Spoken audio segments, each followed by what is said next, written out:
So is everybody here? Let's see, who we have? I see Bob, Stephanie. Gail's here. Chris, there's Chris. Sans a baseball hat. Okay. Everybody here is Margie here? No, Mr. Chair. So Margie has moved on to the other community activities now. So I will be acting as your secretary tonight, as well as your director of community planning and building. And it looks like you froze again on us, Mr. Chair. Not the most flattering of pictures, unfortunately. There we go. You're back. All right. So who's our secretary tonight? That's just me. You get just Brandon as your secretary and also as your director. So okay. Double duty. I'll talk about staffing in my director's update today, but it's just me. So I'll be doing all that for you as well.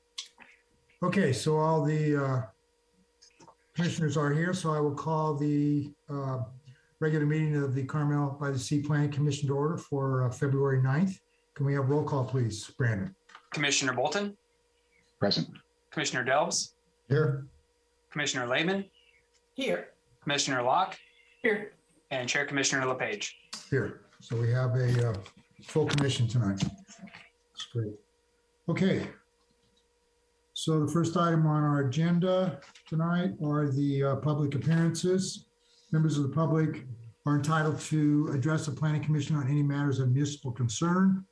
These matters are not on our agenda tonight, and so they will not receive any comment, but they may be on a future agenda. So is there anyone from the public who would like to address the Planning Commission regarding any items which are not on our agenda tonight of municipal concern?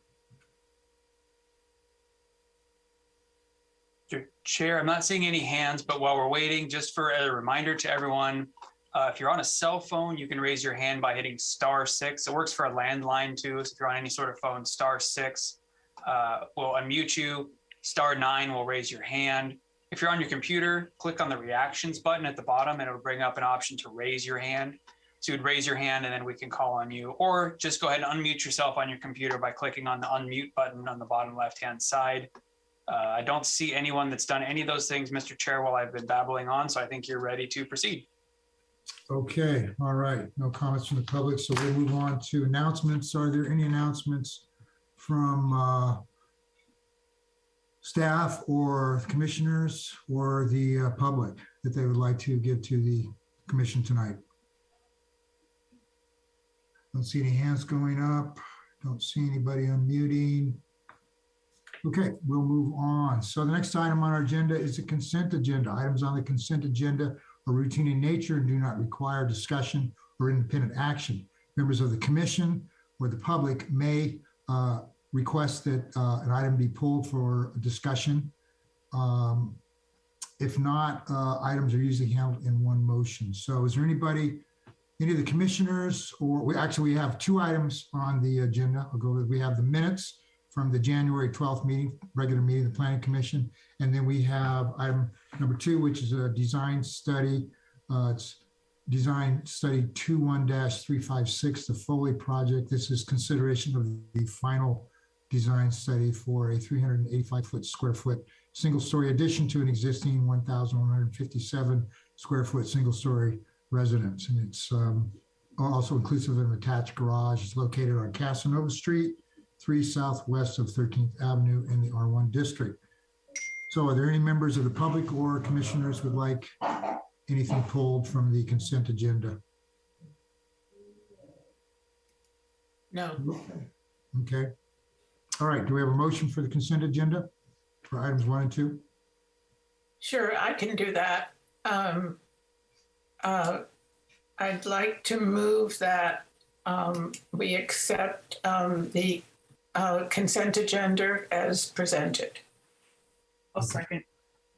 Okay, we've had a motion to accept the 2 items on the consent agenda, and it's been seconded, so no further discussion. Roll call, please. Thank you, Mr. Chair. And I know it's nitpicky, but I think the commission is approving the items on the consent agenda, not accepting. So I think that's what the motion meant. I just wanted to clarify that for the record. So we're approving items. Commissioner Bolton. Yes. Commissioner Dells, Yes. Commissioner Lehman, Yes. Commissioner Locke, Yes. and Chair Commissioner LePage. Yes, okay. The motion is carried. Okay, so we have one item under orders of business tonight. This was driveway gates. This was a discussion item, but this was a presentation I think staff was going to do. Maybe Brandon, you can say what this was. Thank you, Mr. Chair. Yeah, this is something we have outstanding after one of our conversations. I was going to come back and discuss with the commission so we can talk about how to treat gates. Unfortunately, I wasn't able to pull together something that I think would have been meaningful for us to discuss before this meeting. So you don't have to vote on this. This isn't you weren't making any decisions. It was just a discussion. So no vote about the continuance, just letting you know that I didn't get my job done. So you can yell at me if you want, but I don't have anything to share with you tonight. I'm sorry. Yeah, Commissioner Bolton's giving me the finger wag, which is even worse. Oh, and then the shame. All right. Shaming. Yeah. All right. No yelling allowed here. Everybody's on mute except me. Okay. All right. So we will move on to the public hearings. So the first item on our public hearing tonight is a design study. This is DS 21-233. This is the Escobedo project. It's consideration of a final design study and associated coastal development permit for a partial demolition and an 855 square foot net addition to an existing 945 square foot one-story residence, inclusive of a 203 square foot attached garage, including construction of a new 445 square foot second story and new 240 square foot detached carport in the front yard setbacks on San Carlos, 3 southwest of 9th, and it's in the R1 zone. Staff report, please. Thank you, Chair. As a reminder, this is a final design study.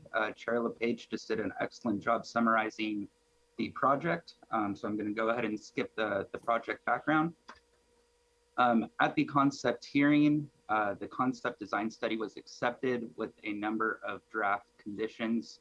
The first being passing a volume study, submission of a landscape plan, revising the fence design, exploring the possibility of shifting the building a couple of feet to the south, and also revising the building materials. The applicant successfully passed the volume study.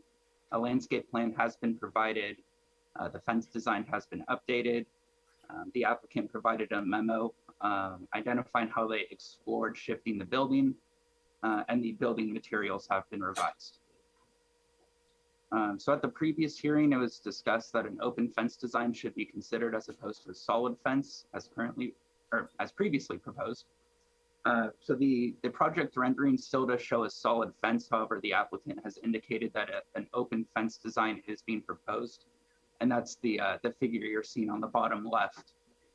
It was staff's understanding in part of this discussion that the open fence is really only necessary for the portions of the fence in the front setback. So to clarify, staff included special condition of approval number 28, stating the portions of the fence located in the front setback shall maintain an open fence design, and the portions of the fence located outside the front setback may have a solid appearance. However, the fence material shall be substantially similar. So if staff misunderstood the direction, please amend condition of approval number 28. The solid fence allows for a condition more similar to the existing fence, which is seen in the bottom right figure, and also provides additional privacy to the homeowners and the neighbors. The next item is explore the possibility of shifting the building 2 feet to the south as a means to allow for additional light to the neighbor to the north. The applicant provided a memo response to the Planning Commission's direction with the discussion outlined in the staff report. Staff concurs with the conclusions of the applicant and feels that the building is appropriately sited and does not need to be shifted. The applicant has revised the building materials at the suggestion of the commission. These board and batten bay window has been changed to a wattle daub effect. So it's stucco. Instead of board and batten, the board has been replaced with stucco to create a half timbering effect, and they incorporated a wainscot as well. The finished materials throughout include clay tile roof, bronze aluminum gutters and downspouts, sandy toes painted stucco with a land before time trim. And then the stone throughout will be a Santa Rita stone. And the applicant has also proposed one style of light fixture that meets our lighting standards and design guidelines. The one change to this is special condition of approval number 29. The city's environmental compliance manager has suggested that copper not be used for any stormwater management just due to increased environmental concerns about metal runoff into the bay. So we have condition of approval number 29 saying an alternative to copper gutters and downspouts should be used. So we do have a number of design guidelines in respect to how stone is to be used. So the preferred treatment for a wainscot is establishing a foundation, then wrapping the remainder of the building. It says here with wood, but again, it's talking about an appropriate application of stone. Stone should also be used on the full exterior of building elements and not just one elevation. And then stonework should be authentic, integral architectural elements that provide a true structural appearance. Whenever stone is used in a project, we always have a standard condition about stone. Again, it basically reiterates the design guidelines, but most importantly, it states all stones shall be wrapped around building corners and terminated at an inside corner or logical stopping point that provides a finished appearance. And that's really to make sure that the design guidelines are followed in providing that structural, true, authentic appearance to stone, and it's not just a decorative element. So as currently proposed, the stonework does not meet the design guidelines or how the condition of approval is written. So as you can see, the red line in the bottom right figure shows the extent of the stonework. And in order for the stone to meet that condition and the design guidelines, the stonework would have to be finished. So on the figure in the top right, the green section, the stone would have to continue back to the laundry room wall and wrap to that interior corner. And then the blue section, that's the wainscot, that would also have to continue around the remaining portions of the building. Condition of approval number 30 has been included, stating to ensure compliance with the residential design guidelines, and condition of approval number 15. The stone wainscot shall wrap the full exterior of the building. The stone exterior wall cladding of the lower floor, which is the area of the master bedroom, bathroom, and laundry room, shall continue west around the proposed laundry room and terminate at an interior corner where the laundry room meets bathroom number 2. And then also it wasn't clear in the plans how the stone treatment in the carport post was supposed to be finished. So just as a precaution, staff included that the stone finish shall be used on both the interior and exterior portions of the carport post. So the applicant has informed staff that they disagree with this requirement of wrapping the wainscot and feel that the north elevation is currently at an appropriate stopping point. So the commission can make findings if they wish in support of the applicant's position, and strike or modify the conditions relating to the stonework if they feel that the stone is currently at a logical stopping point as required in the condition of approval. So the applicant has submitted a landscape plan. The 2 upper canopy trees have, as required by the city forester, have been included with the performance standard as condition of approval number 31. And then there was a brief discussion in the staff report with the condition inadvertently excluded from the resolution. However, the forester has approved of the landscape plan with the exception of the inclusion of pittosporum. And they're recommending that it not be used as part of the landscape plan. So as part of your motion, staff recommends including special condition of approval number 32, stating pittosporum shall not be used as part of the landscaping. So with that, staff recommends the Planning Commission adopt a resolution approving a final design study and associated coastal development permit with the addition of special condition of approval number 32, stating pittosporum shall not be used as part of the landscaping. And that concludes my presentation. I'm happy to answer any questions. Are there any questions for staff from the commissioners? Question. Commissioner Michael? Dell, do you have one? Evan, on the north side, where they currently have the stone wall stopping and then turning into, I believe, stucco, is there a point of articulation there, if that's even the right word? No, so let me see if I can pull up a laser pointer. I'm not seeing it. So where the stone wall ends, it's a little bit tricky to see because the floor plan is mirrored or flipped from the elevation, but you have the two windows that are clad in stone. Those are the master bedroom windows. And then the next window, the one that's more horizontal, that's the bathroom window. So you can see where it stops, and that's the same wall plane. So the only corner is the one at the laundry room, which is a little bit more towards the rear. Yeah, Evan, I think we could see your mouse moving on there. Oh, you could? Yeah, we can see it. Oh, okay. So again, do it again, will you? Yeah, sure. So this area right in here, Yes. this is all the same wall plane. This is a straight line right in here that goes all the way back to this laundry room. So this is the first corner. So again, there's no relief from where it starts to where it ends back here. This is all the same wall plane. Okay. No offset. There's no offset. Yes. Yeah, you answered my question. Thank you. Commissioner Lehman, did you have a question? Yes, I do. I just want to clarify something. I'm looking at the floor plan, the architectural floor plan, and it looks like on the north side, they're calling out 5'2" to the one-story residence, but they don't call out the other to the two-story, and I believe that's about 3 feet. So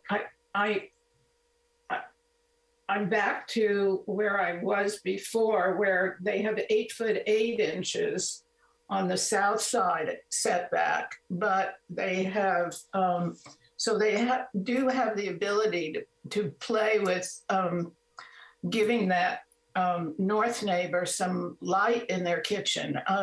Putting up the two-story house there is going to really impact the light in the kitchen of the north neighbor. And we walked that driveway with them, and I felt very concerned about it.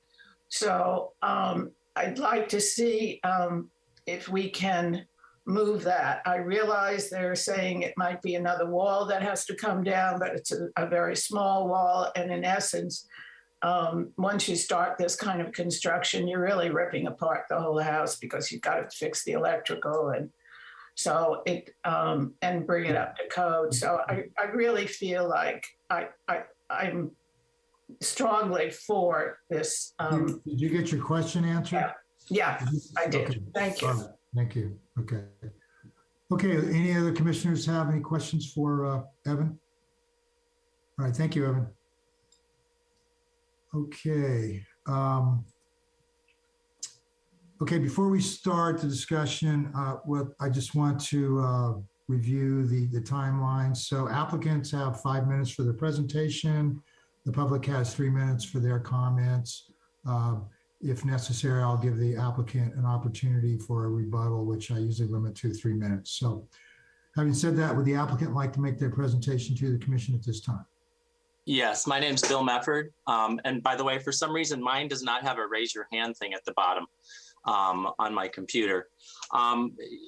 In response to a couple of things, one, the fence is intended to be the open the pickets as shown in the photo. In the rendering program I have very limited as to what fences I have to choose from. So that's why it didn't get changed in the 3D rendering. As far as the stone wainscot goes, the there's really no good place to end the wainscot without wrapping the entire building. And it seems a waste of money to put it on the two sides where no one will see it, on the back and on the north side. And it doesn't make sense to end it on the outside corner of the south wall. So if indeed you want to, you determine that you want to extend the wainscot, we would actually prefer to not have the wainscot. And we think that it looks fine without it. So that's as far as that goes. As far as the stone on the north elevation, yes, that wall is about 3 feet from the property line and a 6-foot tall fence. And again, it's a matter of the fact that if we put stone all the way back on that wall, it seems a waste because no one is really going to see it. And where we put it kind of makes sense because it encompasses the 2 bedroom windows. And even though it stops in plane with the stucco wall, we feel that it kind of makes the bedroom look like maybe it was the original house and then it was added on to. So that's where we are on that. And we do actually on the 3D rendering, you can see that we actually do show stone on the inside of the carport. And as far as moving the house, it's a lot more than moving one wall. And also the neighbor on the north, as I recall the last meeting, indicated that he was fine with where the house was located because it actually did not shade his kitchen window. And also if you look at those 3 lots, the lot to the south of ours, our lot and the lot to the north, all of them have the building located more toward the north side of the property. You can see that in the street elevation.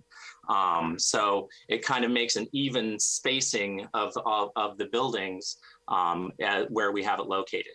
And as far as that goes, that's as much as I have to present. Any questions? No. Are there any questions for the applicant? No. Okay, thank you very much. Okay, is there anyone from the public who would like to address the planning commission regarding this application?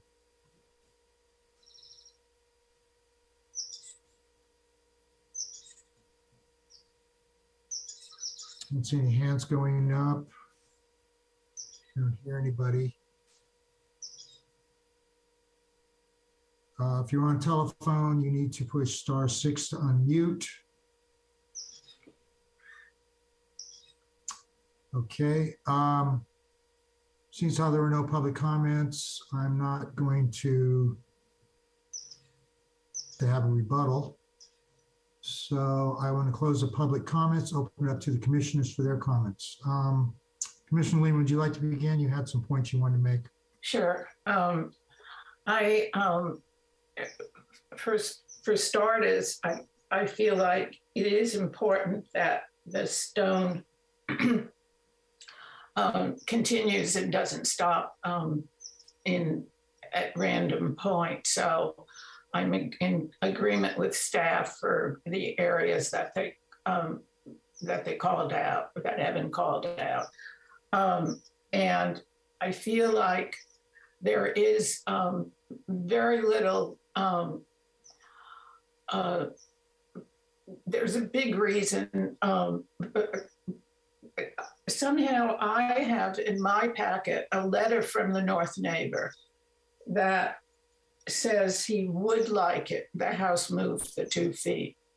So I'm not sure what the applicant, Mr. Medford, was referring to. I think originally there was discussion from the north neighbor, as I recall, to move the second floor. And apparently that was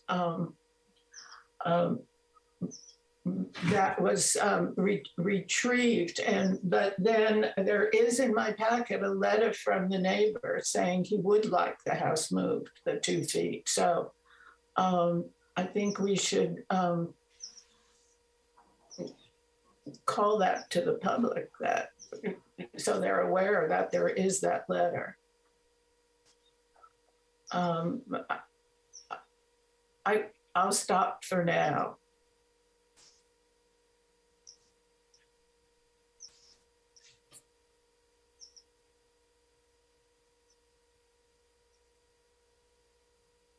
You're muted, Michael.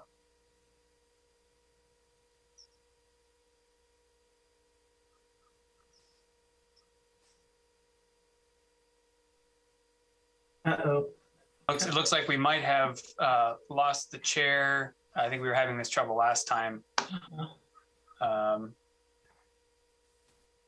Chair LePage, are you there? He still shows up on the screen or on the participants. He's frozen though. Yeah.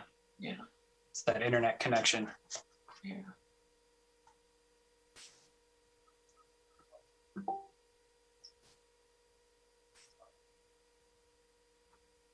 Let's give him a second here. Sure. Send him a text message. Okay, so now he's gone, so he'll probably log back in like he had to do before. I think I might advise him to turn off his camera when he comes back to save bandwidth.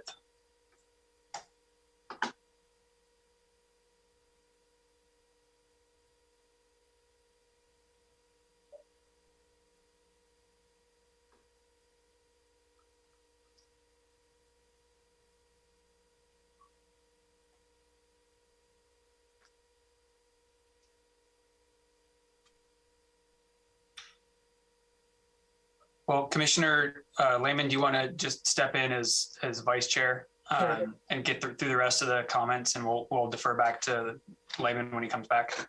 Right. So, Stephanie, you look like you were ready. I'm ready. Yeah. No, I completely agree with your comments. And in fact, I am a little surprised. I didn't realize that the hearing that we previously had on this item was actually December 8th. And yes, Commissioner Lehman is correct that there is the letter dated, well, it was dated the same day as the hearing, I guess. But the concept of moving the roof a bit south would offer additional light, and that is from the neighbor to the north. I would like to see that occur in this situation. And I completely agree with Commissioner Lehman's comments about wrapping with the stone that, as it was mentioned as part of this, it should look as a structural element to the building, not just a sudden end to something. So I would definitely want to see on the north side that it continue to that where the wall changes slightly between the laundry room and the bathroom. Other than that, I think this project is gorgeous. I like everything that's changed with it. I like the colors. I think it looks really good. But I definitely think we need to look at continuing some of those elements. Oops. You'll come back on. All right, Commissioner Lehman, I sort of lost Yes. connection there. So did any of the other commissions have? I'm ceding the chair back to you, Chair. Well, I appreciate you picking it up. And you may have to do it again. Apparently I've got some issues with my connection again. So Commissioner Bolton, would you like to make your comments? Yeah, sure. Yeah, generally I support this project and the changes they made. I like the fence changes. That's excellent. I like the removal of the board and batten area, and the half timbering is better. But I totally agree with staff and the other commissioners that the stone needs to wrap. Not Brendan, I'm sorry. Evan, could you bring up the picture that you were showing us earlier? Please. Sorry.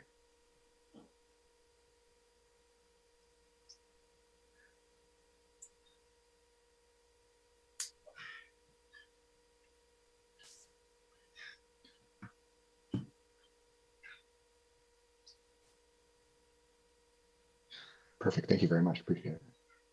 So, I mean, it's pretty obvious what you do there. You just take the stone to that next pop in or illuminate the stone. But I like the stone on this elevation. I like the stone on the front elevation, but we can't violate our design guidelines in this particular case. Just doing half a wall makes no sense at all. It doesn't articulately make any sense. So if we can bring that all the way down to the corner there, we're good on the stone. And I also agree with the two-story structure being close to the north neighbor, and if we could move it, that would be very helpful. And I don't think we really got a very good response on that. I understand it would involve more moving of walls. We're asking you to move it 2 feet, but I don't think that's impossible. So I think that might be a reason to continue this project to the next meeting. Otherwise, I like this very much. It's attractive. The colors are good. And I think that's it for now. Thanks. Thank you, Commissioner. Thank you Bolton. very much. I appreciate it. Thank you, Commissioner Bolton. Commissioner Delves, would you like to make your comments? Sorry. In general, I agree with my colleagues. I do appreciate the changes you made with the window and the fence to get it more compliant with our design guidelines. I agree with my colleagues on the stone that we need to apply the guidelines. That's why they're there. So you need to extend it. And on moving it to the south, I agree. I didn't hear a reason for not doing so, other than that it's a little harder and more expensive, or a lot harder and more expensive.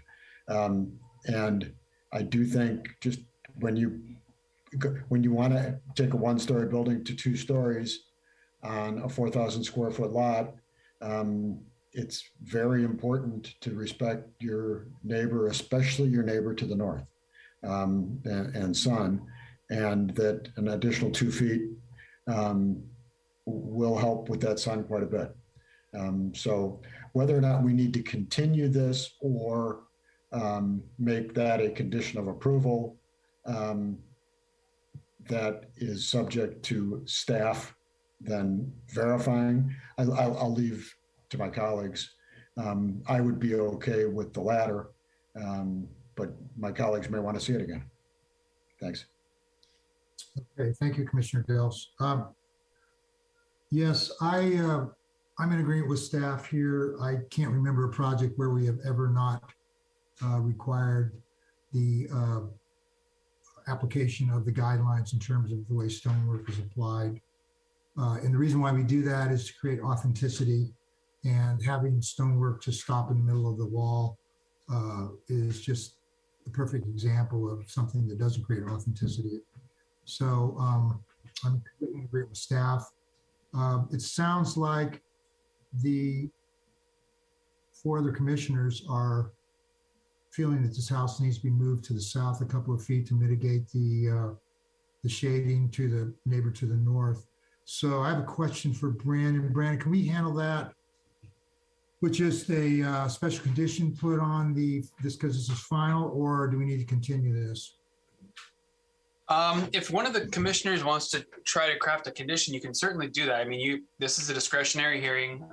We just wouldn't be putting on conditions that, require things that are out of proportion. Like you wouldn't be asking them to build a parking structure or something like that. But if it's a reasonable condition that solves a problem, you're certainly welcome to do that. I'll defer to the commission's will on this one. And we can certainly help craft the condition with you, but I'll stand by and see what the commission wishes to do. All right, so it's my understanding is it's up to the commission, and it's going to require some specific language to deal with that. So having said that, Commissioner Leem, would you like to make a motion on this since you were leading off on this, or? Yeah, certainly.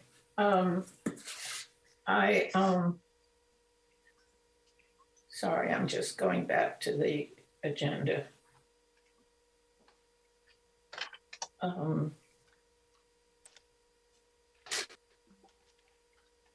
Okay, I move for approval with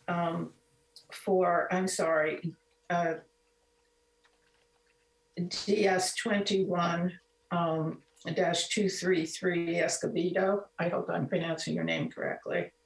And for consideration of a final design study and an associated coastal development permit for a partial demolition and an 855 square foot net addition to an existing 945 square foot 1-story residence, inclusive of a 203 square foot attached garage.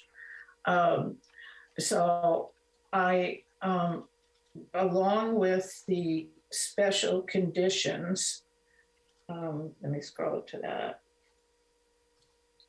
Yeah, you can just make your motion to accept the special conditions as in the resolution, and then focus on the additional special condition, which would be special condition number 32, I believe. 32, yes. Right. So we have So- special conditions 28 through 31. Those are as per staff, and then, or as per the resolution. And then the language for special condition number 32. Okay, sorry, my auxiliary computer is very, oh, here we go. So I would like to add to, as condition number 32, that special condition number 32, that the house is to be moved, the upper story is to be moved 2 feet to the south, and if the staff would take over the responsibility for seeing that condition executed, I would be very grateful. Have I covered it, Brandon? And just to clarify, Gail, that the 2 feet applies to the upper story. Yes, yes. And we got the stone in there. It's already in there. I think the stone is already in there as a special condition. Is that correct, Evan? Yes, the stone is in there. I also recommended adding a condition about pittosporum. Yes. Or not Yes, I using see that. pittosporum. That I believe was excluded from the resolution. So if you can make that part of your motion, that would be. Okay, so that would be special condition number 33, that the plantings of pittosporum are not approved, and an alternative needs to be presented to staff. Does that do it for you? Okay, I'll so second. your special condition number 32 is Moving the second moving story. the second story only, not the full residence. Right. Okay, so we have a motion to accept the resolution. I'll second. Okay, and that was Commissioner Locke who seconded that. Okay, do we have any more discussion on the motion on the floor? Okay, there's no more discussion. We have roll call, please. Certainly. Commissioner Bolton, Yes. Commissioner Delves, Yes. Commissioner Lehman, Yes. Commissioner Locke, Yes. and Chair Commissioner LePage. Yes, okay, the motion is carried. Thank you, everyone.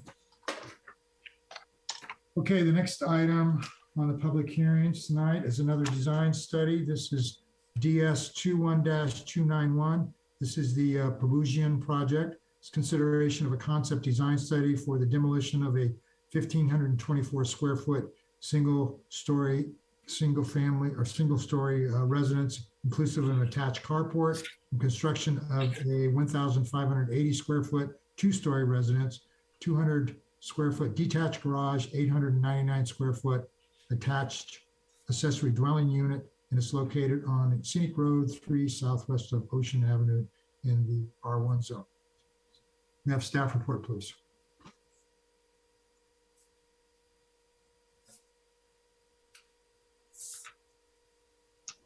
Hey, thank you, Chair LePage, and good afternoon, commissioners. So the project before you this afternoon is a concept design study for demolition of an existing residence and construction of a new residence. The existing residence was built in 1952. It's a little over 1,500 square feet and has an attached carport. The proposed dwelling would be a little over 1,500 square feet, 2-story in size. A detached garage is proposed in the front setback. And the project does include an 899 square foot attached ADU on the lower floor. As we will often just mention, when an ADU is part of a project, These are ministerial actions and not part of the discretionary review of the commission this afternoon. Yep. With respect to forest character, there are no significant trees currently on the property. The city forester is recommending that an ornamental tree be planted in the front yard. She specifically selected an ornamental tree because of the existing power lines at the front of the property. And this will prevent any kind of future conflicts between the tree and the power lines. She's also recommending Monterey cypress in the rear yard. The final location of this cypress will be subject to the city forester's approval. And this has been included as a special condition. So with respect to mass and bulk, the existing residence has a finished floor level at the street at 47.5. The new residence would be slightly lower at 46.7. As you can see on this slide, both residences sit below the street level. And so the proposed residence would be just set down a little bit further in the grade. This does help to minimize the perceived mass and bulk as viewed from the public way. Also, comparison of the existing ridge heights of the two homes. The existing home is at 56.2. This is an elevation level. This isn't 56 feet, obviously. And the proposed ridge height is at an elevation level of 63.12. So the residence certainly is getting taller from existing conditions. However, it does bring the property more in scale with the surrounding homes. Staff also notes the street elevation is 50.7, so the homes do sit below the existing street level. Also, there is a detached garage proposed in the front setback. The residential design guidelines encourage detached garages as this helps to minimize the mass of the single family home. And so staff finds that the project is consistent with the objectives of mass and bulk. Regarding building and roof form, again, this is a single-story home as it presents to the public way. It is 2 stories at the rear. The proposed roof pitches are 5 and 12 gables at the front of the property. Behind the gables is a 3 and 12 wraparound mansard roof. This roof is not visible from the public way. And what it does is it screens the flat roof portion, which will accommodate future solar panels. The residential design guidelines do encourage roof pitches between 4 and 12 and 6 and 12. So the proposed project is in line with the design guidelines. So again, kind of speaking more specifically to the detached garage in the front setback, the proposed garage meets all of the required development standards as far as the width, the height, and the size. It is set back 12 inches from the front property line, and it's proposed to have an 8-foot 6-inch plate height, which would accommodate a roll-up garage door. Carriage-style doors would not be feasible in this location because they would encroach into the right-of-way. So the garage has a very modest plate height.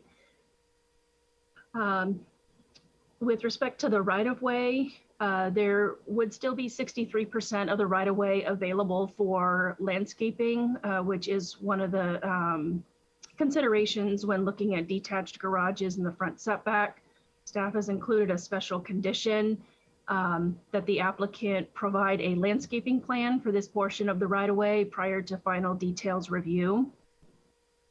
And lastly, there is about 6 feet 6 inches of right-of-way between the property line and the edge of street.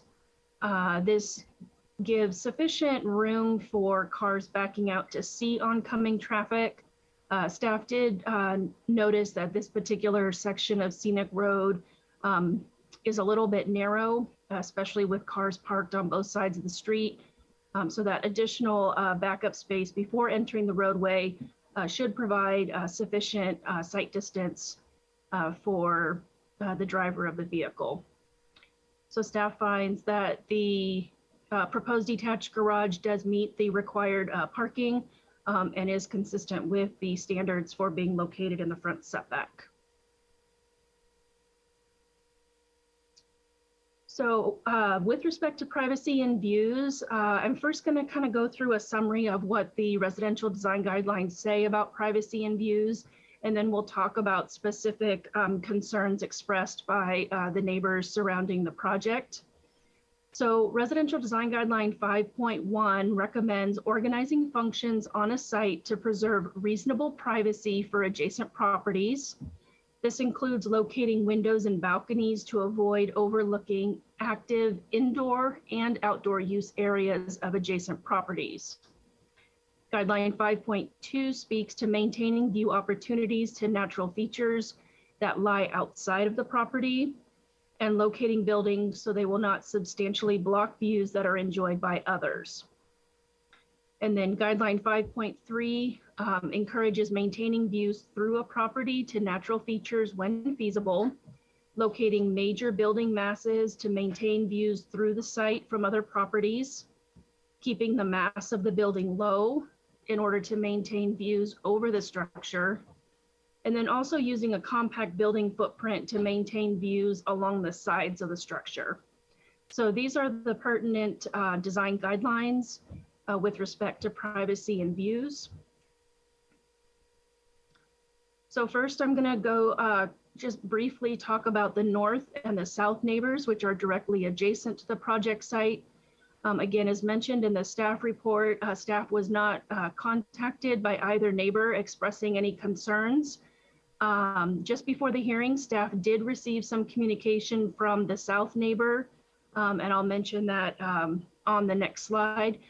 With respect to the north neighbor, staff did not identify any interior living space impacts. As you can see in the photograph, the house has a large blank wall facing the project site.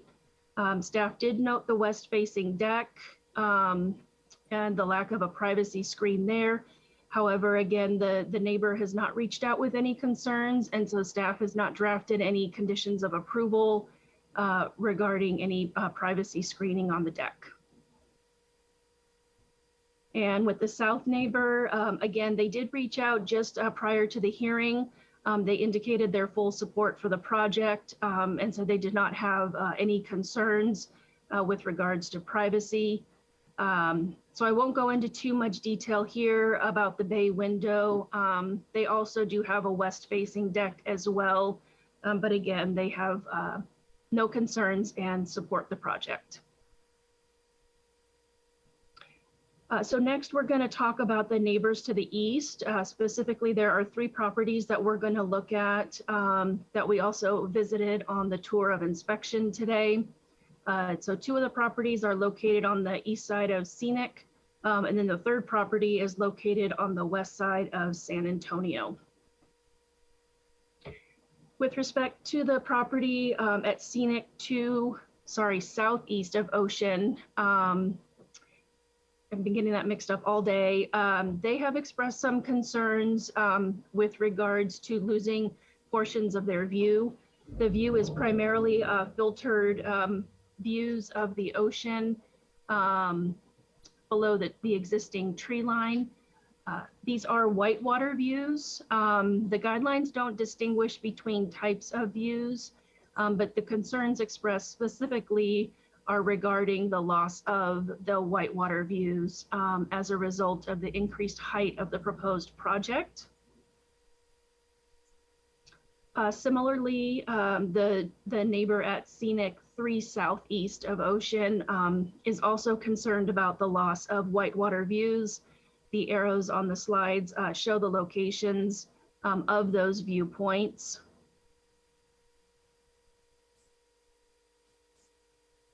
And then the 3rd property at San Antonio 3 southwest of Ocean, I did get it right that time.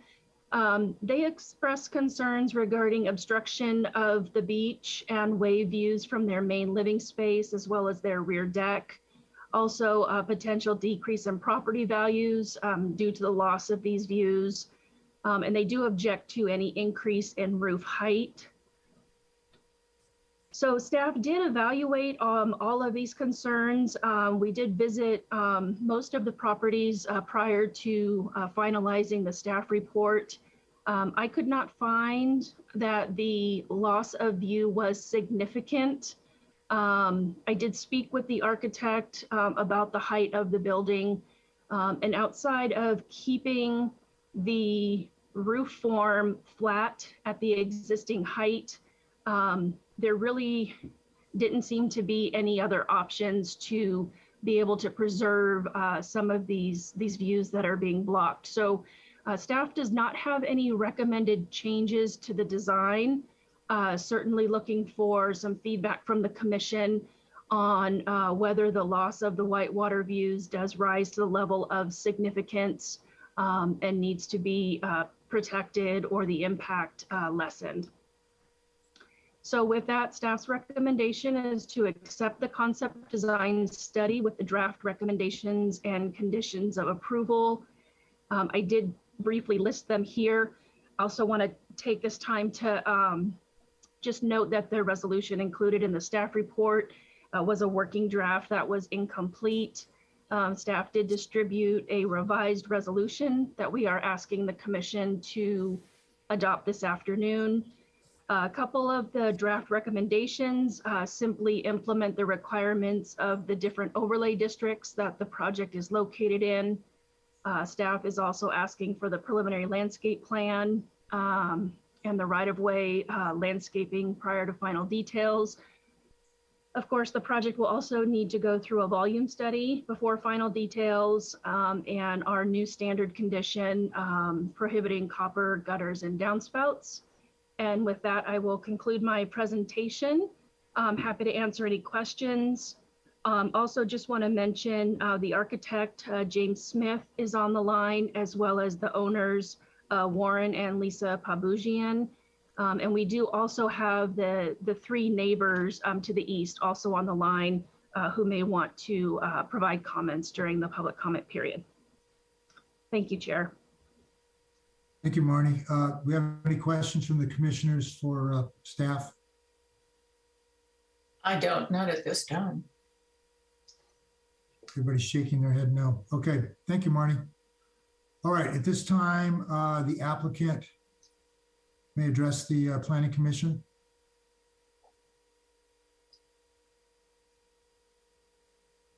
You need to unmute yourself. Hello? There you go. All right. Okay. Can you hear and see me? Can hear and see you. Thank you. Oh, wonderful.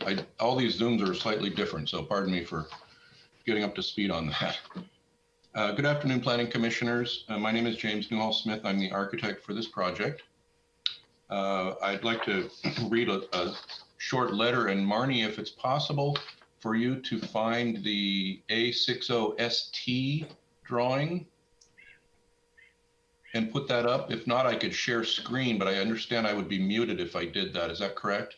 No, James, you can go ahead and share your screen. You won't be muted. You can speak. So why don't you go ahead and put up the slide you'd like the commission to see. Share screen is right here. Okay, so is that sufficient, Brandon? It's not sharing yet. So click, there you go. Okay, so is that visible for you folks? We can all see it. Thank you. Go ahead. Okay. Okay. So we have read through the various criticisms to our extremely modest and sensitive proposal for a new home at this location. We have at the outset considered our neighbors' views and our own rights to improve and enjoy this property, and we feel this proposal balances those needs very generously. The proposal you have before you is the epitome of sensitive design, which demonstrates fully the concept of view sharing. At this time, we are not proposing to build a second story along Scenic. We are, however, entitled to do this by law, and in fact, we considered that early on in our design process. We opted not to do this design direction in deference to our neighbors and viewing and sharing of views. Unfortunately, these folks now seem to be acting with some level of hostility towards this design, which was basically a compromise from the beginning. The notion that the existing flat structure is in any way a benchmark height to which we are restricted is not accurate, and we disagree strongly with that assumption. That sort of a restriction could only be affected by purchasing this expensive property and imposing a deed restriction in height. Our development remains at 18 feet above grade and shall be considered within that context. The review process must maintain reasonableness and fairness to property owners and their rights to improve their properties. We agree that when significant impacts are proposed, such as a two-story project that we are free to reconsider, we would expect you to respond and address view sharing concerns.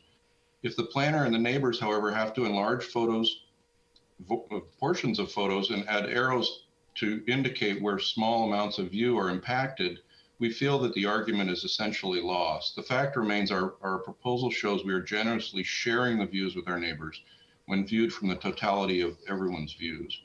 Lowering our design will damage the proportions of the architecture and further emphasize the home's lowered stature relative to the streetscape. Lowering of this home will not prevent the distant tree canopies from filling in with growth and blocking these contested view slivers regardless. Furthermore, we are required to plant new trees, and one of these will be in the front yard and may actually eventually block some views. We would hope that's not the case, but it's a potentiality. As I pointed out in my letter, building mass 7.1, a building's mass should relate to the context of other homes nearby. And you can see by my shared screen that we're somewhat dwarfed by these adjacent properties. And our concern is that if we get asked to lower this any further, it's going to appear even more diminutive. In summary, our current proposal has a roof height well below the maximum allowable, and the primary roof ridge runs perpendicular to the street to further maintain neighbors' views. We are firm in our stance that our proposal contributes to the streetscape in the neighborhood while remaining sensitive to neighbors' views. The planner's staff report and findings thoroughly concur, as does our neighbor to the south. We strongly recommend approval with no conditions to lower any further roof heights or roof pitches. We have already done this with this current proposal. Thank you, and I will be available for questions or comments. Thank you. Are there any questions for the architect from the commission this time? And I will add that Warren Pabujian will not be available on the call. He's got a sick father, unfortunately. Okay. All right. Okay. Were there any? Was anybody else from the Pabujians wanted to speak? James? Oh, I'm sorry. No, they had to leave immediately, so they are available by conference call. If I need to reach them, they're in transit. Okay. All right. Fine. Okay. All right. Thank you. All right. This time I'm going to open up to the public for their comments. I see Sally Etzel has her hand up, so I'll let you go first. Thank you very much. Good evening, commissioners. Thank you very much for your time and willingness to listen. My name is Sally Etzel. My husband and I have been homeowners across the street from this project for 22 years at Scenic 3, southeast of Ocean. We have two issues with this proposed project: the roof height and the inadequate parking of the proposed project. Regarding the roof height, please refer to A6.0 and A6.1 of the building plan. As you can see from this east elevation, the proposed roof line is significantly higher than the current roof. Looking at A6.1, you can see that the front roof height is much higher than the back. We would like to see the roof height at the front of the house to remain the same as the existing roof line height today.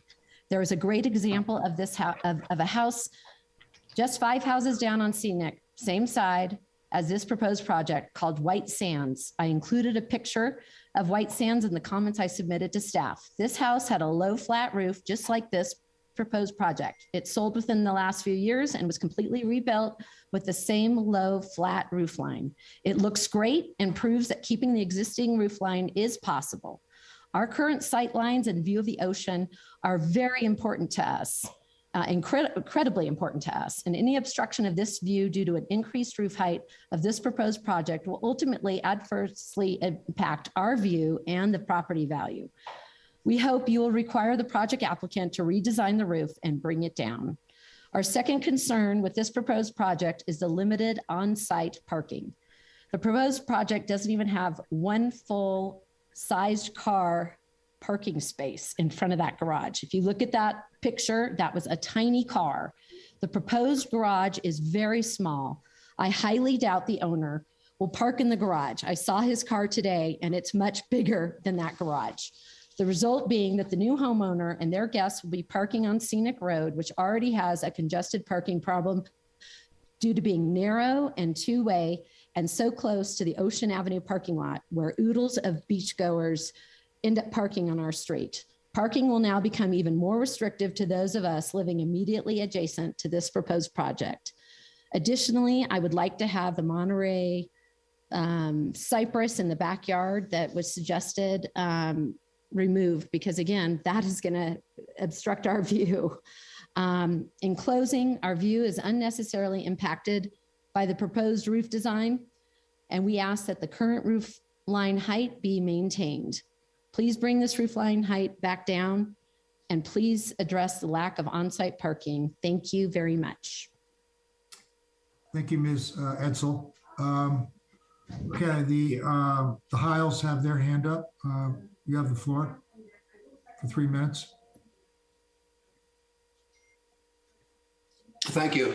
Late yesterday, we provided the Planning Commission some photos, Google satellite views, and measurements of the detail that I'll summarize now.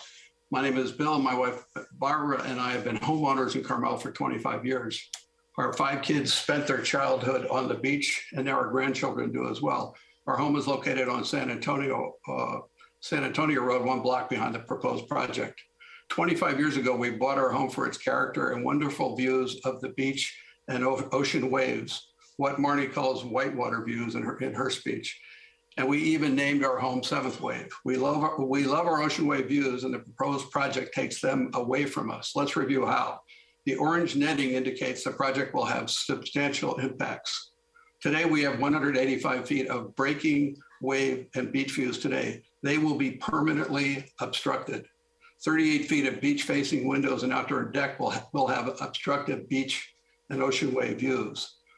The main family room of the home will have obstructed views from 8 of 9 windows. All chair and couch seating, and anyone standing in or walking in the room will have obstructed beach and ocean wave views. For our outdoor west-facing deck, where we have many meals with family and friends, will lose its ocean wave views. Our grandkids, the first thing they do when they come into our house is run into the family room, press their nose to the glass, and look at the waves. We take special delight in waving at them from our deck. They will no longer be able to see whitewater views when they come into our house. Our guests, when they approach the front door of our house, they can see ocean waves through the front door window and upon walking into our homes. This is a special experience for first-time visitors to Carmel. And finally, and also sadly, our property value will decrease with no beach and ocean waves view. We welcome new construction and renovation projects in Carmel and value the planning committees and commission's detailed reviews. In this case, the impacts are very significant for us. We do not want to have our beach and ocean wave views taken away from us so that another project can proceed. There seem to be several other design alternatives that would meet the city's criteria and not take any functionality away from the owners, and certainly would not take away our view. Why not just replace the gable roof design with a flat roof? Sally just talked about the White Sands house a few houses away that remodeled and kept the roof flat, a flat roof design. If this happened, the windows would be unchanged in the home. No room dimensions would change. The spectacular view of the home doesn't change. The solar panel design doesn't change. The gabled roof adds no value to the property from our perspective and certainly detracts from ours. We ask the commission to allow the project to continue without adding any increase to the existing roof line, to consider removing the cypress from the rear of the property and without taking away our view. Thank you. Thank you, Mr. Heil. Mr. Heil, did we visit your house today? Yes. We were the third house you visited. So you're on San Antonio. San Antonio, yes. Yep. Right. Okay. Okay. Thank you. Thank you. All right.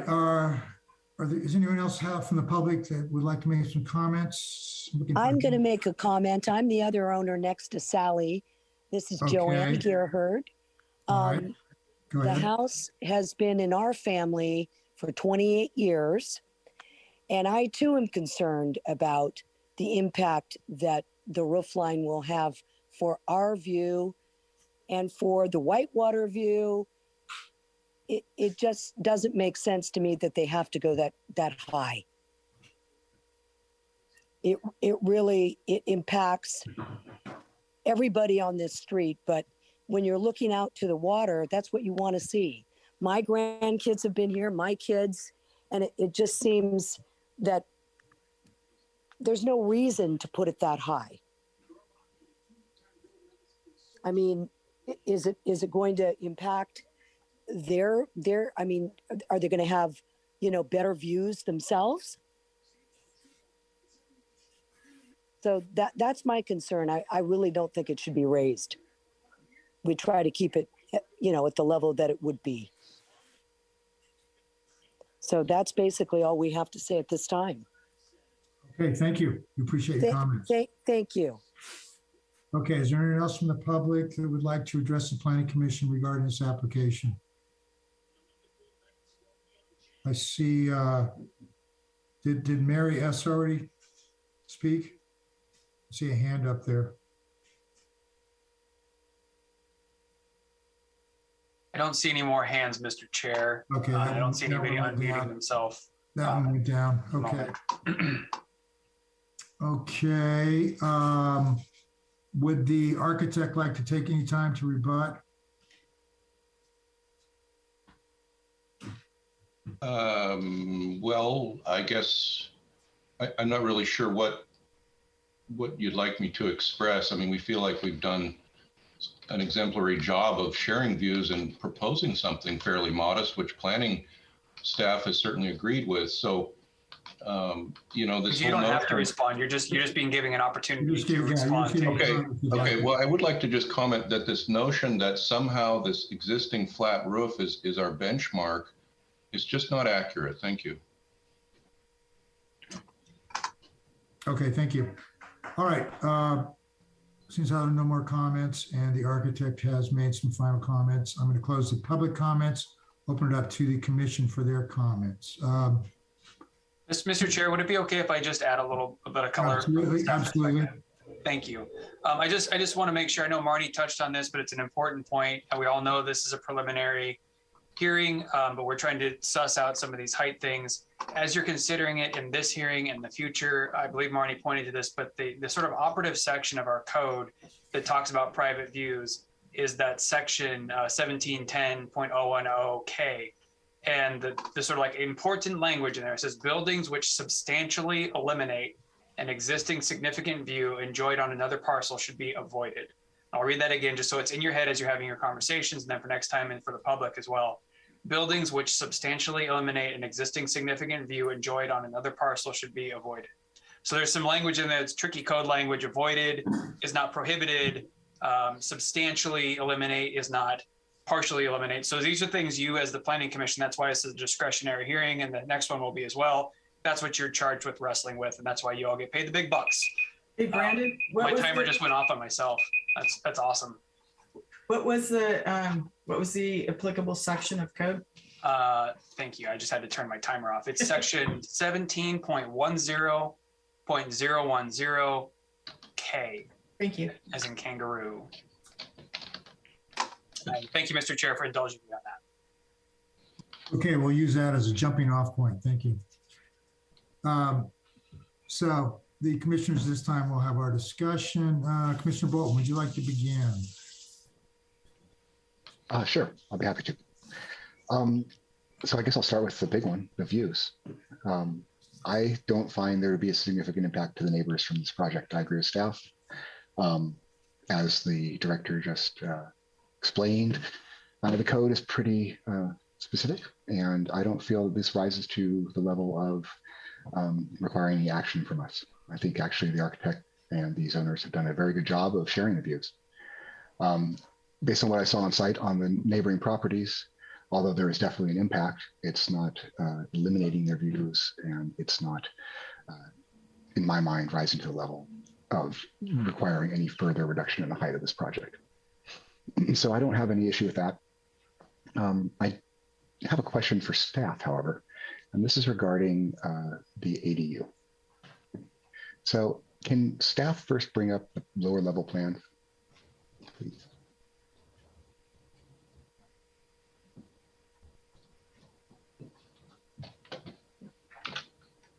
Sorry, I keep delaying everything by asking for drawing.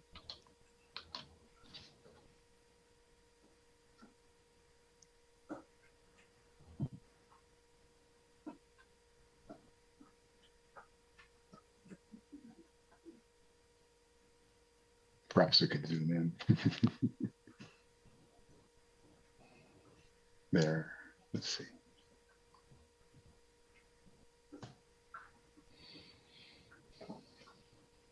Excellent. I think that's good enough. If you can zoom in at all, that'd be great, but if you can't, don't worry about it.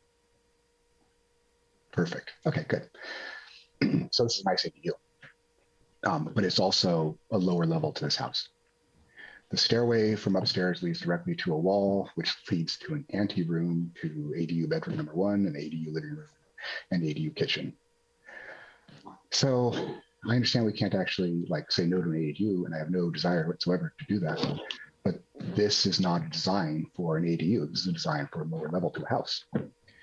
And I want to know from staff what we can do to either do whatever kind of restrictive language in our proposed ruling today to ensure that this doesn't somehow, an hour and a half after they get the certificate of occupancy, become de facto lower level. And then it's not really an issue for anybody until they try and sell the house again, which they probably won't do for some time. So I want to essentially prevent whatever we can do, or institute whatever we can do to prevent that from happening. So can I get a response from the director, please?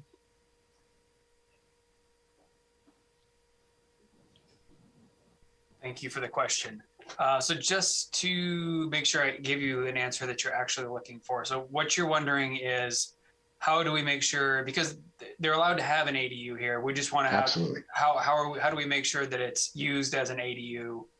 Right. This is not an ADU design. This is a design for a lower level to a house where they inserted a little bit of a wall to make it technically comply with the ADU rules.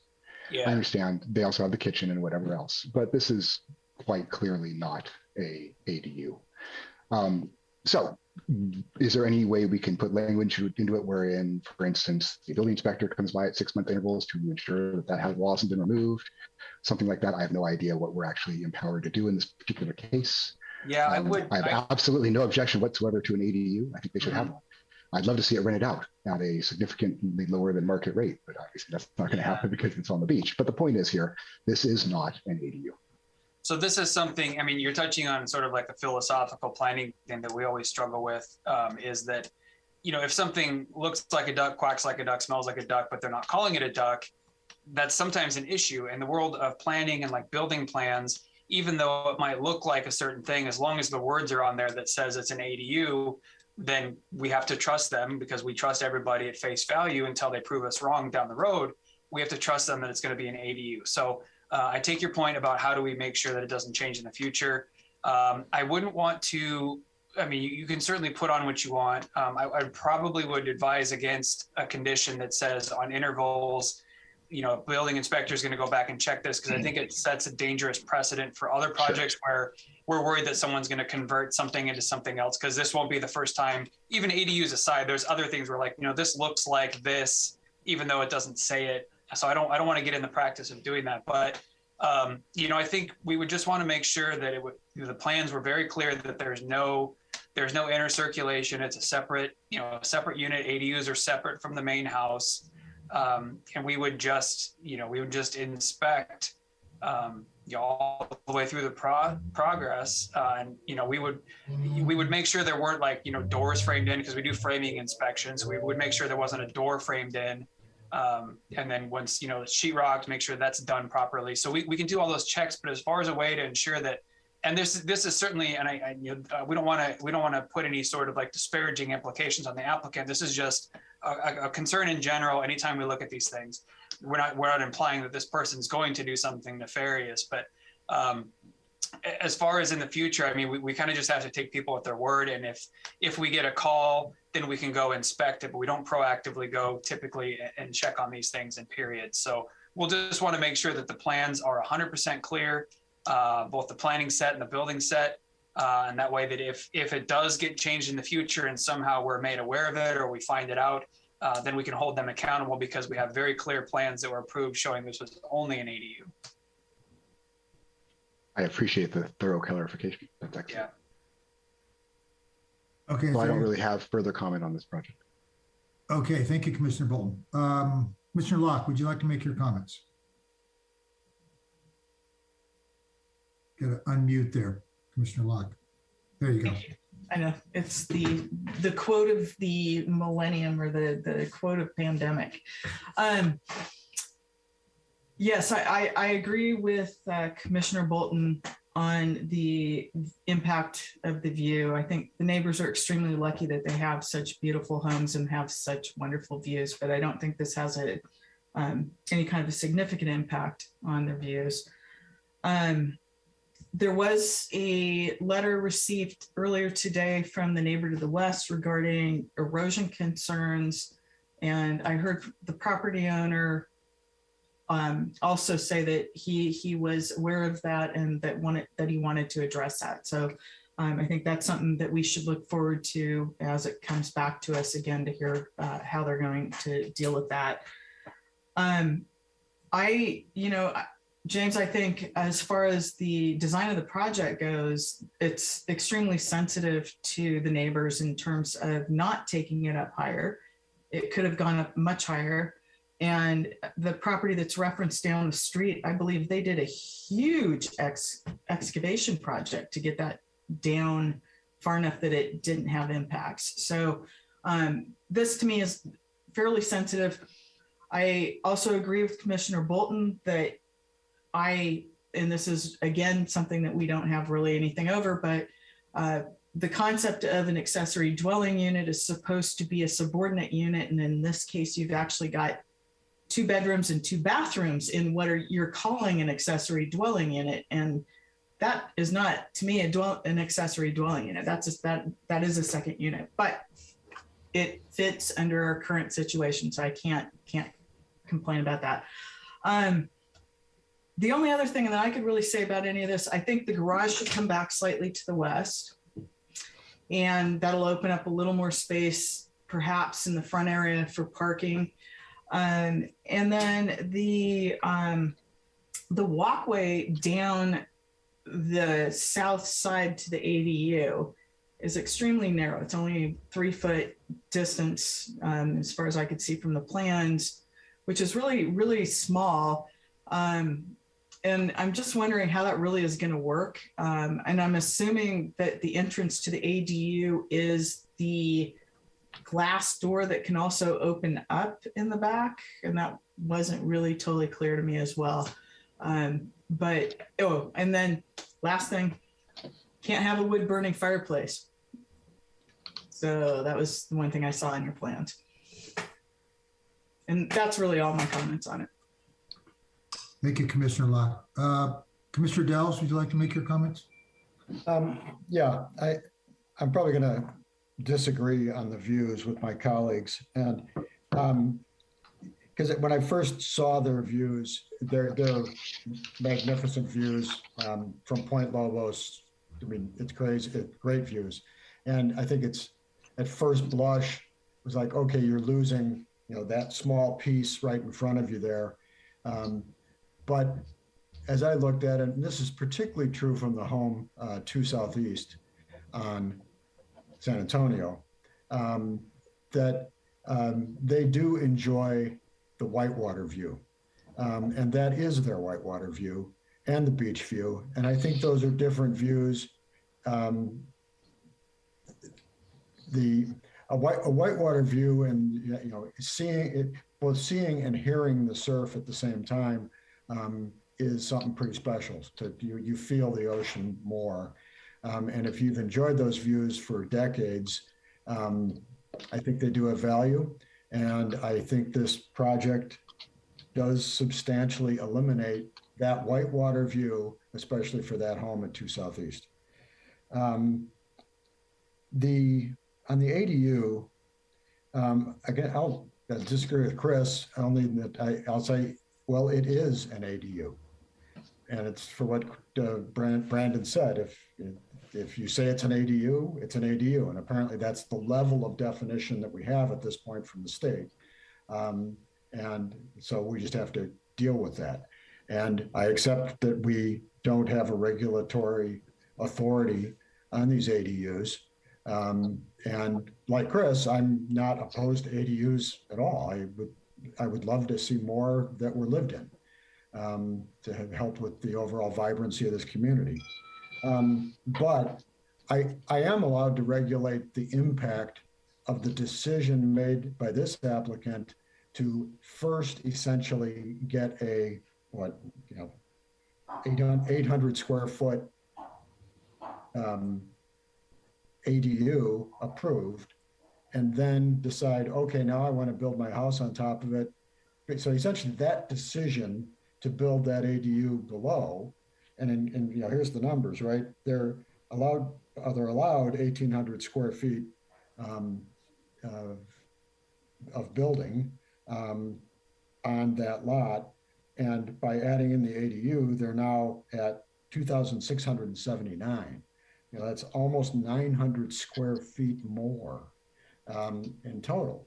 And again, I can't regulate that ADU bit, but by deciding to take up so much volume with your ADU, it forces you to come back and say, you know what, I need to go higher, and I need to put my parking out by the street in a garage. I need to move my garage forward. And I'm not supportive of that. I think it's a game. And I think that the design is pretty. And it's such a great location. But I think you could do a flat roof and still achieve what you're trying to achieve, and keep your neighbors happier. And you're all going to be living together for a long time. So I guess I've also made my point on the garage. I am not inclined to approve the garage coming out there. I think the neighbors have a point there as well. If you walk down that street every day as I do, it's tight. It's really tight. And there's just always cars on the street. And I think we are just pushing one more, maybe two more cars onto the street when there already is a driveway. There's room for two cars there already. That's it. Thank you, Commissioner Dels. Commissioner Lima, would you like to make your comments?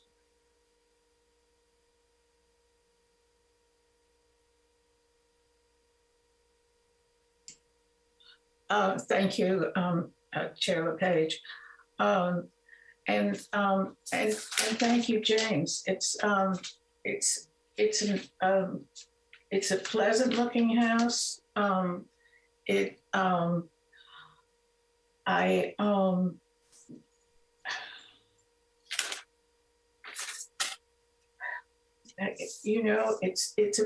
has the Mediterranean feel, but it's not derivative. It's it has its own personality, and I commend you for that. However, there are a few things which have already been touched on slightly, but when I looked at your calculations on your cover sheet, I saw that you included the garage in your 50% calculation. And I don't think that's the intention. When you have a detached garage, I understand your calculations were for the entire project, but in order to create the ADU, I think the garage, because it's detached, is not part of the house. And so that would have to be recalculated. And what I get is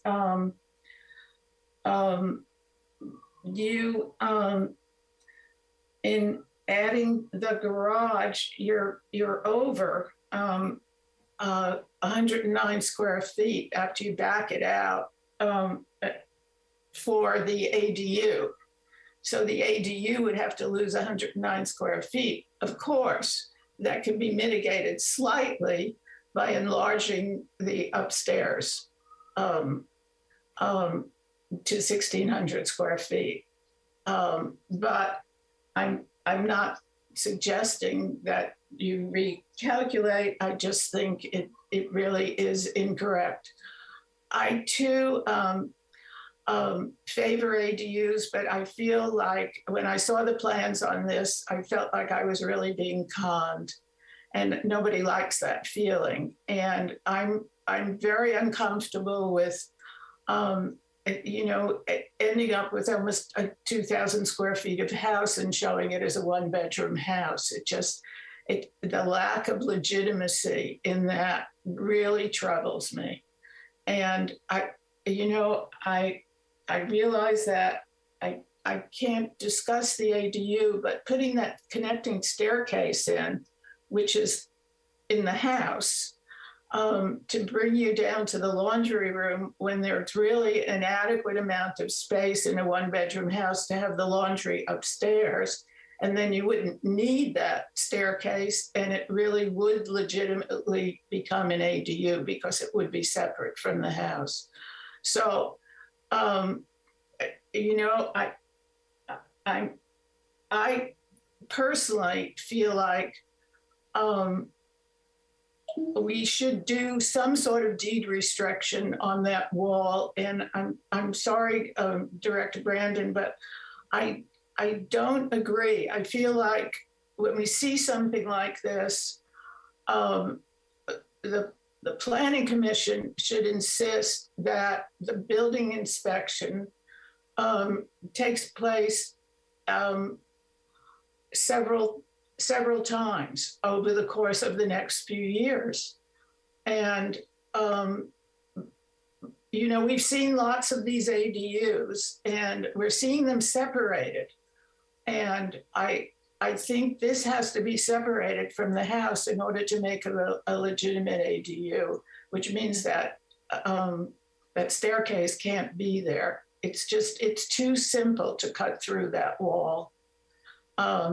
It's basically a day's work for a carpenter to do that and hang a door. So I'm really troubled by that. As far as the views, I don't feel like it's significant, and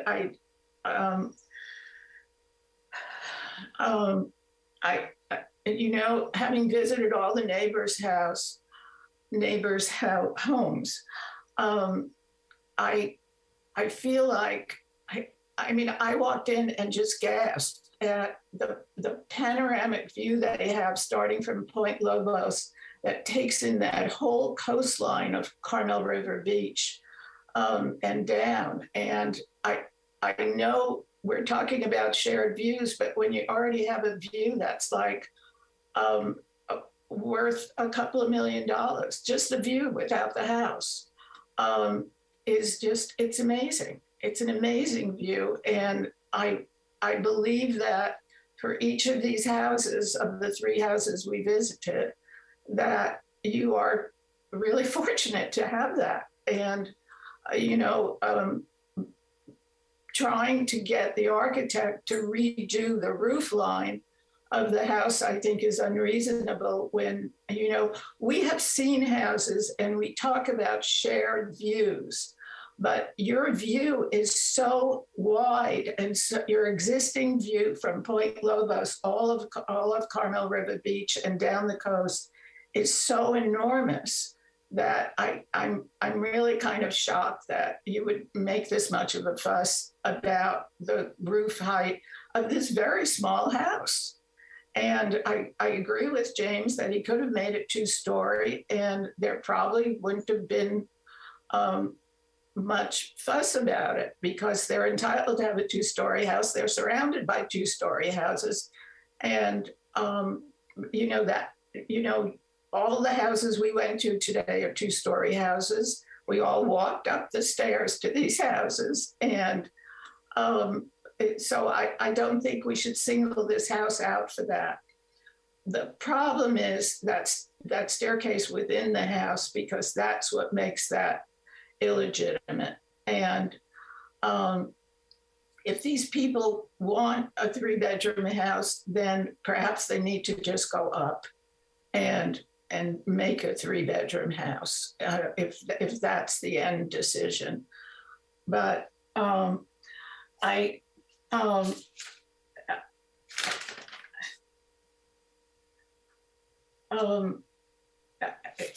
Brandon, is there any possibility that a deed restriction can be put on that? Well, it's a good question, Commissioner Lehman. It depends on what you would want a deed restriction to do. Typically, deed restrictions, well, it would just depend on what you would want the deed restriction to do. That wall cannot be opened up. If that laundry room stays down there and the staircase stays down there, stays within the house, then I think there should be a deed restriction, and it should be inspected often to make sure that wall is intact. Commissioner Lehman, can I ask Brandon a quick question? It may address where you're kind of going. Brandon, is it within the authority of the Planning Commission to make a special condition that they can't have those interior stairs going down to the laundry room? You could put that condition in there, yes. That would be a condition. I think a deed restriction is the wrong vehicle to do what Commissioner Lehman's asking for. Deed restrictions are more about, the land and the use, what can be on there. It's part of the title. You typically wouldn't have, certain walls being in certain places as part of a deed restriction. I also would offer that I don't think it's appropriate to program staff showing up to people's homes. I agree that we don't want it to change, but I just don't want to set a precedent. I'm not even frankly sure if it's legal to program to have staff show up on periodic basis just to make sure that people aren't breaking the rules, because it's sort of presupposing that they're going to break the rules. So I wouldn't feel comfortable doing that.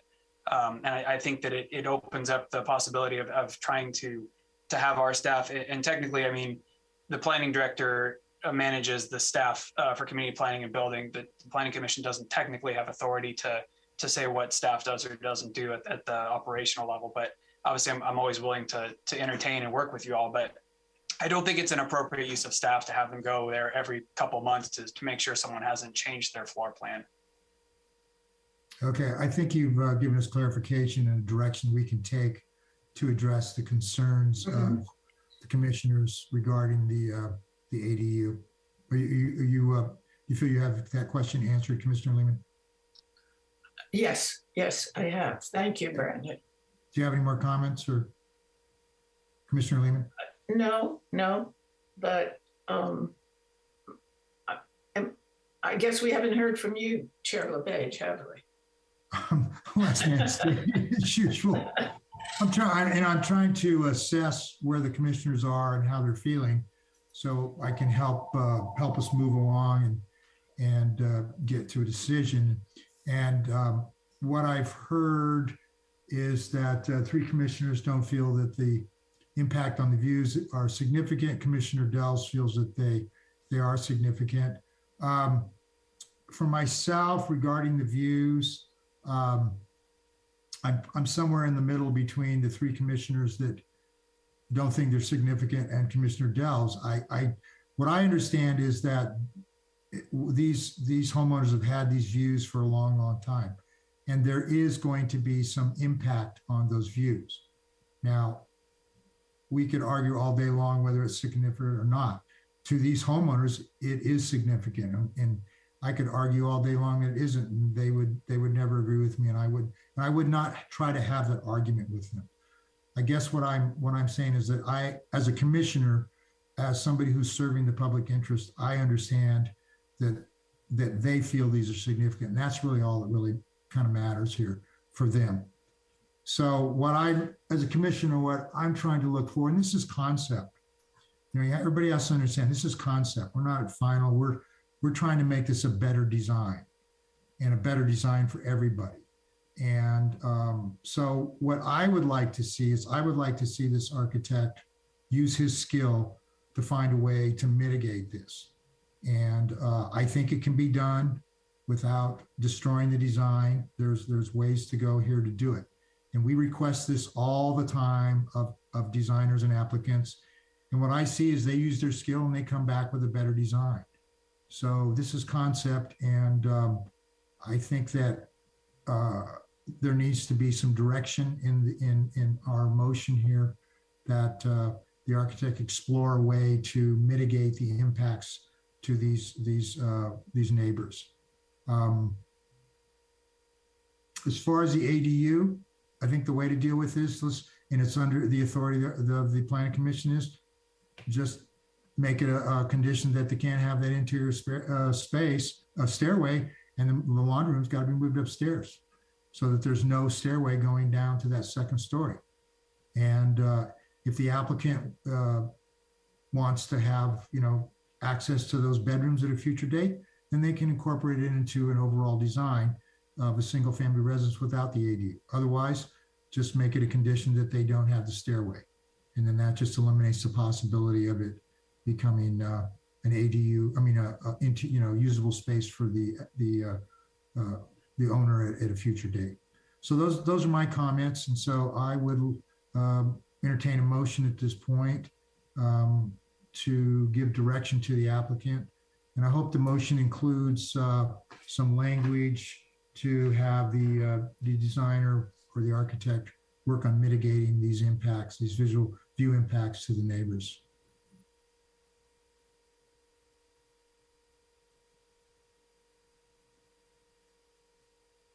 So I don't see anybody making. I'm glad to do that. So I move for approval of Kabugian DS 21-291 with an additional, I'm looking for the special conditions. Well, we just have draft conditions. Oh, I see. Okay. So these would be draft conditions to give direction to the applicant to make whatever changes that you want to make in your motion. Well, we have the resolution that staff gave us at the site has it's got 5 draft conditions, which are first one's about service lateral, second's drainage plan, 3 cultural resources, 4 is preliminary landscape plan, 5 is a volume study. And I think that's it. Is that it? Right. I'd like to add an additional special condition. What number would that be? 6. 6. And just really briefly, there is a condition number 6 regarding coppers, gutters, and downspouts. Okay. So it would be condition number 7 then. Okay. And condition number 7 would be to eliminate the interior staircase so that the ADU is independent of the main house. And in doing so, the assumption is that the laundry would be put up on the up in the house and away from the ADU, since there would be no access from the house to the laundry room. And obviously, if there are enough water credits, I guess that laundry room could stay and they could put an additional one in the house, the way they have 2 kitchens. So that's up to water management to determine that and the owner. Again, we would like the architect to look at possibly changing the height of the roof. But I'm leaving that up to the architect because I think he's capable. And that's about, and of course, as Commissioner Locke brought up, that is, we cannot have wood burning fireplaces. And as we move forward, we'd probably be a good idea not to even have gas fireplaces anymore because of the climate condition. So that's about it. So I'm just going to ask for some clarification before I call for a second. So on your direction, requesting the architect look at the design of the roof, is that with the purpose to mitigate view impacts? Yes. Okay. Yes. All right. So we have a motion to accept resolution as per staff with their draft conditions and the additional condition that the architect will look at the design of the roof to mitigate view impacts to the neighbors. And what was the other one? I lost. The interior staircase. Oh yes, the interior staircase shall be eliminated. And shall be removed. Yeah, yes. It should be eliminated, removed. As far as the fireplace, that's a building issue. That'll come up under the building. So okay. So do we have a second for that motion? Second. Okay, motion has been made and seconded. Is there any more discussion? Just question. Commissioner Dels? Yeah, Gail, you're often good at putting specific numbers on things like move it 2 feet or 3 feet. Do you have any desire, do you have any desired reduction of height? No, I'm going to leave that up to the architect. Okay, that clarifies. Thank you. Okay, is there any more discussion? Hearing none, can we have roll call, please? Commissioner Bolton, Yes. Commissioner Delves, No. Commissioner Lehman, Yes. Commissioner Locke, Oh, you're muted, Stephanie. Yes, sorry. thank you. Chair Commissioner LePage. Yes. Okay, the motion is carried. All right, thank you, everyone. Okay, the next item on the public hearing agenda tonight is an appeal. It's the appeal 21-232 Crest project. This is an appeal of a track 1 design study for the removal and replacement of a 625 square foot patio, the addition of a seat wall, landscape lighting, and a new fire pit located on Lincoln Street, 2 northwest of 10th Avenue. So can we have staff report, please? Thank you, Chair LePage.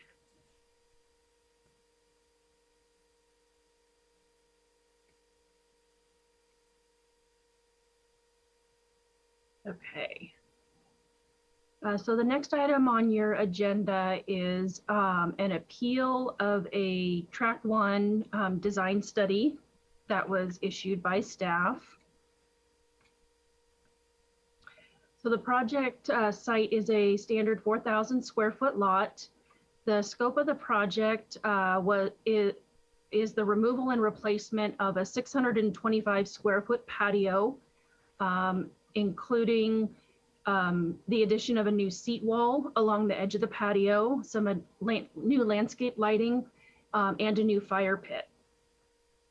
So the project was under construction and was issued a stop work order in December 2020.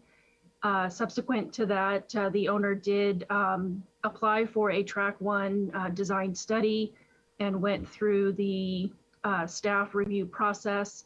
That design study was approved in June of 2021 and then subsequently appealed by the south neighbor.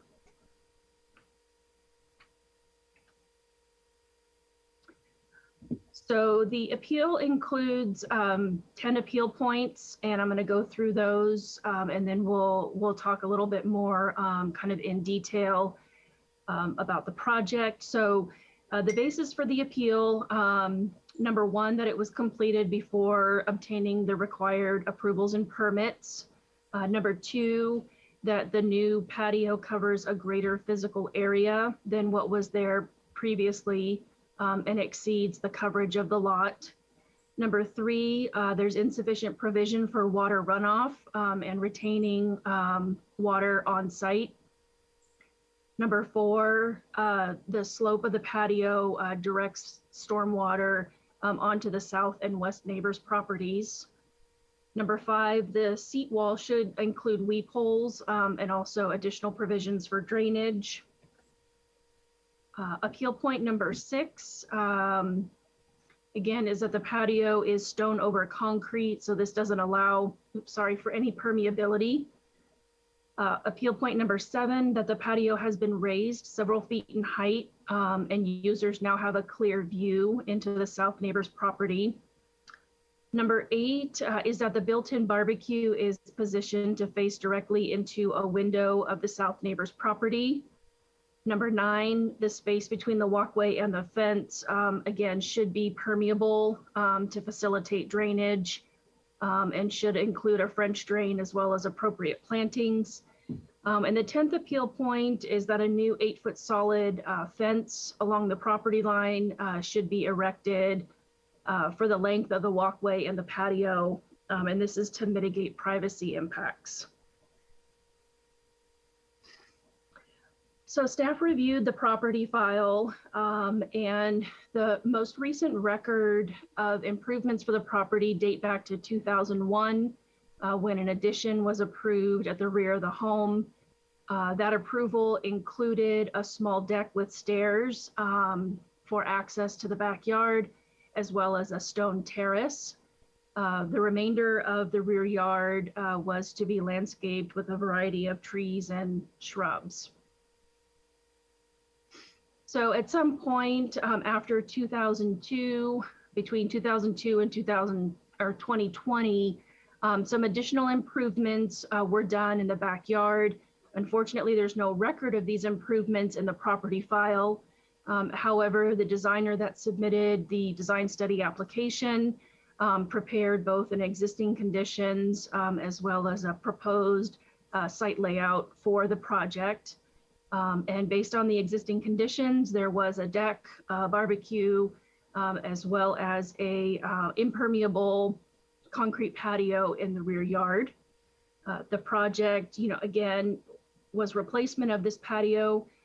It does have a slightly different configuration and includes those additional features that I mentioned, the seat wall, the fire pit, and the lighting. Because the existing conditions exceeds the allowable site coverage for the lot, it cannot be increased. So the design study approval limited the size of the patio to 625 square feet, which was documented as the existing condition.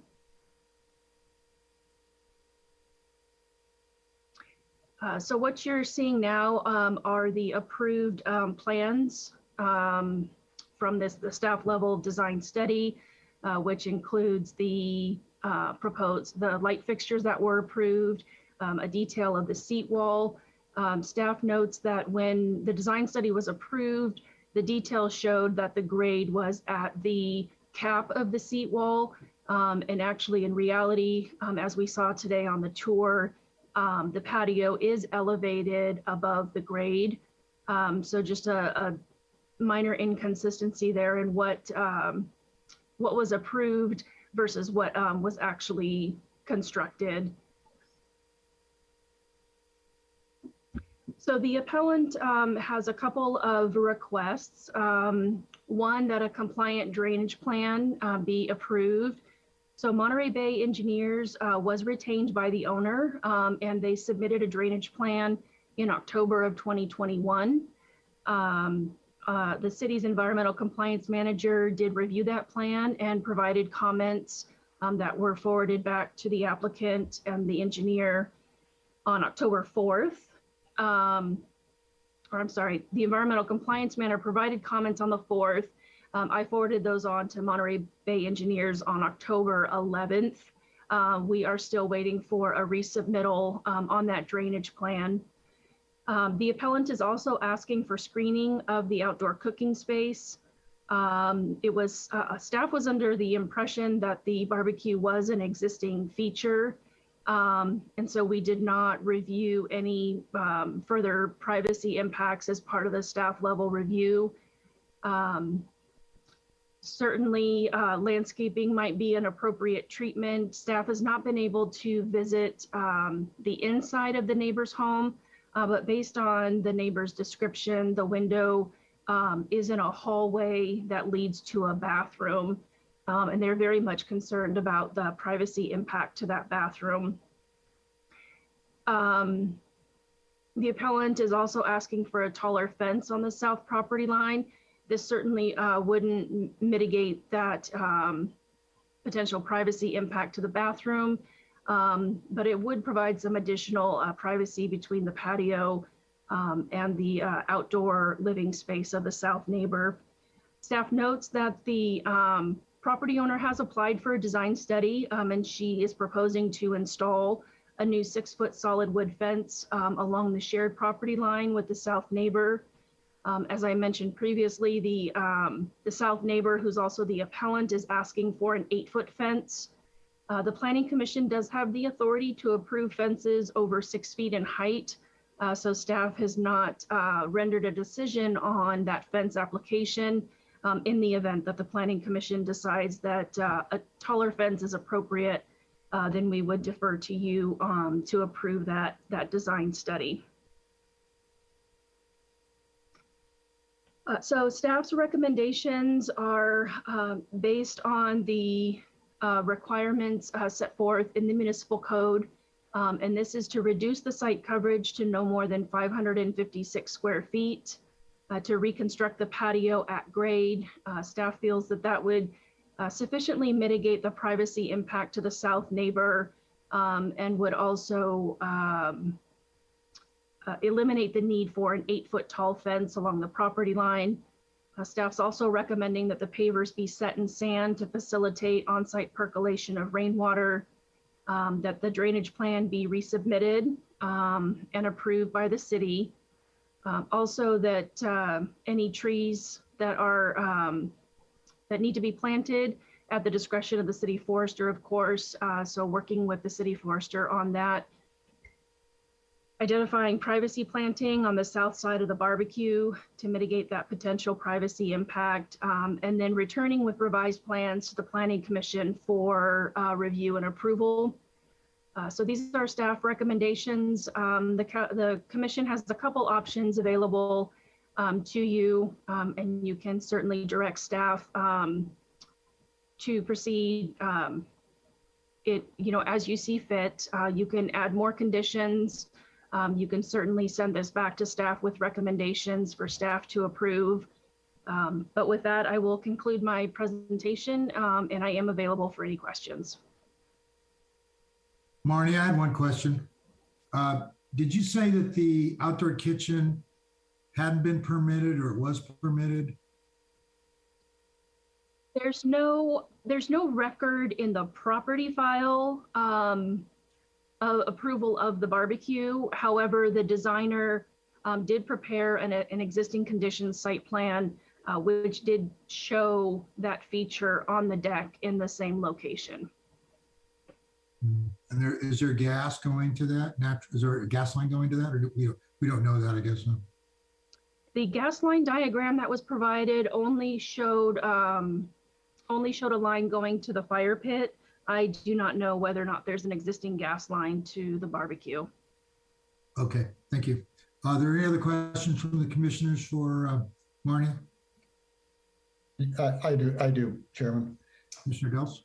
So I'm struggling to follow up, Marnie, but it seems like a key document is from 2021 when existing conditions and a proposed layout were created. Is that true, right? Okay. And then as I've been looking at that, and from the patio standpoint, was the proposal for the new patio approved, and was it approved to be in concrete?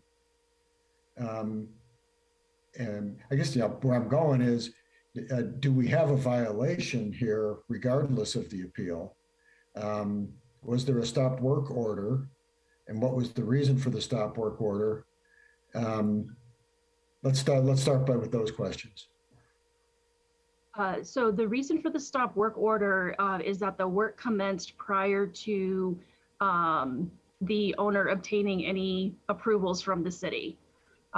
So I don't know if we were made aware just through a drive-by or through a complaint, but at some point the city was made aware of the project. It did not have any planning or building permit approvals, and so a stop work order was issued. Okay, so this was unpermitted work being done. Correct. Okay. Then when we get to the appeal, that's made by a neighbor. That appeal alerted the city to the situation. The appellant, the person appealing, is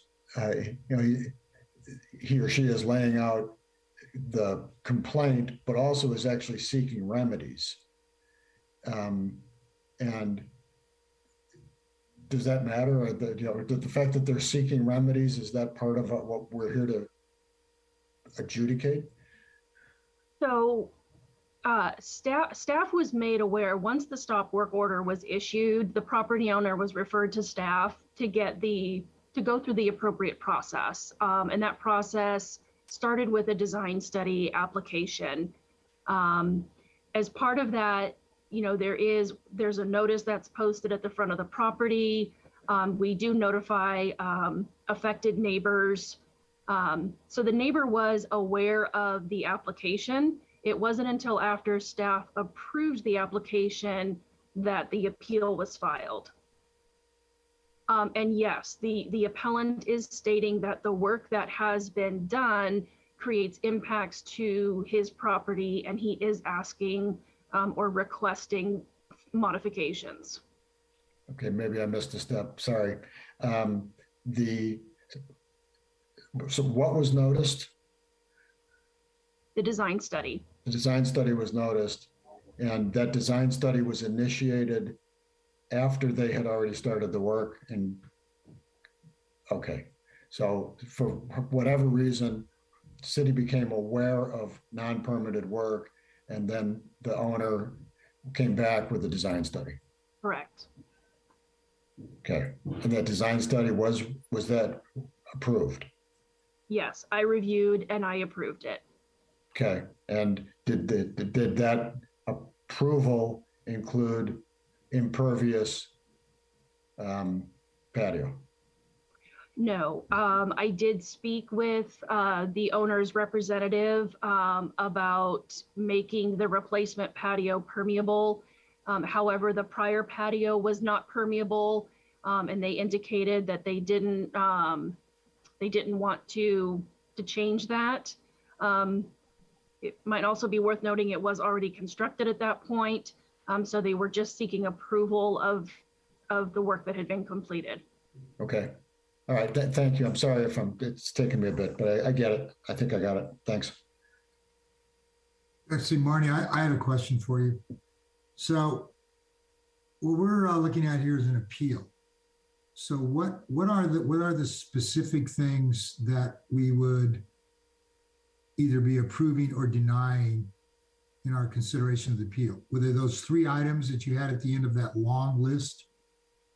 I mean, I know for myself, I'd just like to get that summarized or stated again, if that's all right. Sure. So appeals are known as de novo hearings. So the design study is before the commission.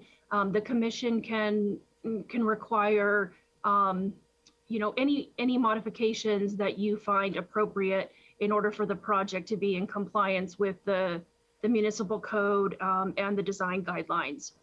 Specifically, what the appellant is asking for is he's asking for the on-site drainage to be addressed so that there's no runoff and no damage to his property, and that the privacy impacts of the elevated patio, the raising of the patio, as well as the location of the barbecue be mitigated through landscaping and a new taller fence.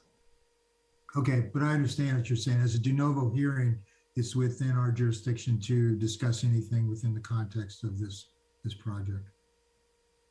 Correct. And I do just want to mention to the south neighbor who is the appellant. His name is Alan Silberg. He is on the line and may wish to speak at some point. Also, the property owners' representatives are also on the line and may want to speak during public comment as well. Of course. So Mr. Chair, maybe I can, and I think Marnie did a wonderful job explaining that. Another way to sort of put it to the Planning Commission and so the public understands is that when we're in a de novo hearing, it's essentially like you're getting the first review of this application. You don't necessarily have to take into consideration that part of it's already built. You don't necessarily have to take into consideration the fact that part of it was approved by staff. It is from anew. That's the Latin, it's brand new. You're looking at the application like it's been sent in to you for review. So that's probably the cleanest way to think about it. Thank you for that clarification. Yep. Okay, do the other commissioners have any questions for staff? Not at this time. Okay, thank you. Okay, so we will At this time, I'll call for the applicant to speak to the commission.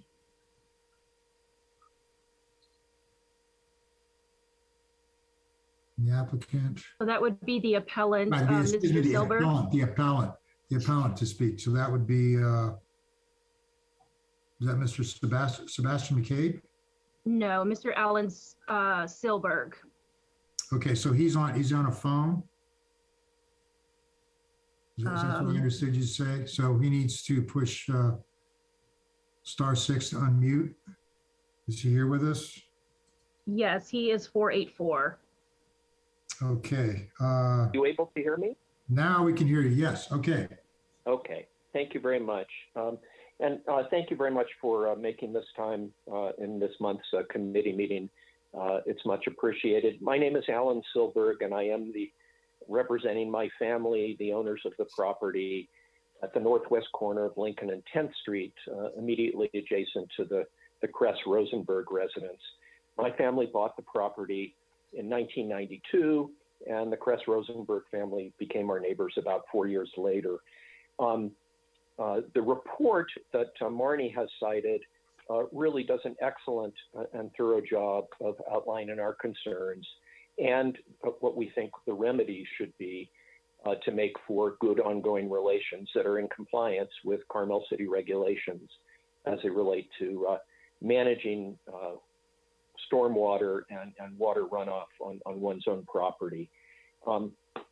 We certainly entered into this a long time ago with Ms. Crest. She contacted me in September of 2020 to ask for access through the back of our property to hers to facilitate the work that was to take place for what she described at the time as a complete redo of the patio area. And I asked her for a little more information, and she said, well, you'll see. And I asked how the permit process had gone, and she indicated that that was in the hands of her contractor. And of course, many months later, we learned there was no permit. The scale of the work that was completed by then, though, is what has raised concerns for my family and for me. And you know, we endeavored to work these out with Ms. Crest. We had several discussions and exchanges of messages with her landscape designer. Verbal assurances were given that drainage provisions would be taken, but there's no evidence that they have been taken. And well, of course, we're in a drought. When we have had rain, there is evidence that I provided in a photograph of water flow cascading off the hardscape that now takes up much of their backyard, coming past the end of the seat wall and into the rear corner of their property, which abuts our property and that of two western neighbors. And I believe one of those western neighbors may also be on the line this evening. So our concern is that the drainage be handled properly. Certainly, if the recommendations of Ms. Waffle and her staff were followed with permeable surfaces being a part of what is featured in the backyard instead of such significant and total hardscape, and at a lower elevation, a lot of the problems would be mitigated. As far as the screening issue goes, raising the patio does lead to an easy way in through viewing. As one is cooking, they will be looking straight into one of two sets of windows on the north side of our house. And those windows happen to be in our main hallway, and the door to the main bathroom on that hallway is right there. They couldn't have positioned it better if they tried. So that's a concern. And while there was a cooking area there before, it wasn't as tall, and it wasn't looking straight across and in. So some screening would take care of that concern that we have. And because we expect that the patio is going to get a lot more use, the idea of having a more significant fence is something that I think would benefit both ourselves and the Crest Rosenberg family for having more privacy. So those are the three issues: the drainage, the screening, and the privacy that would be afforded by a higher fence. And I thank you for listening to our appeal. Thank you. Thank you, Mr. Silver. Okay, who is the other person on the line that wanted to speak? Would they unmute, speak at this time?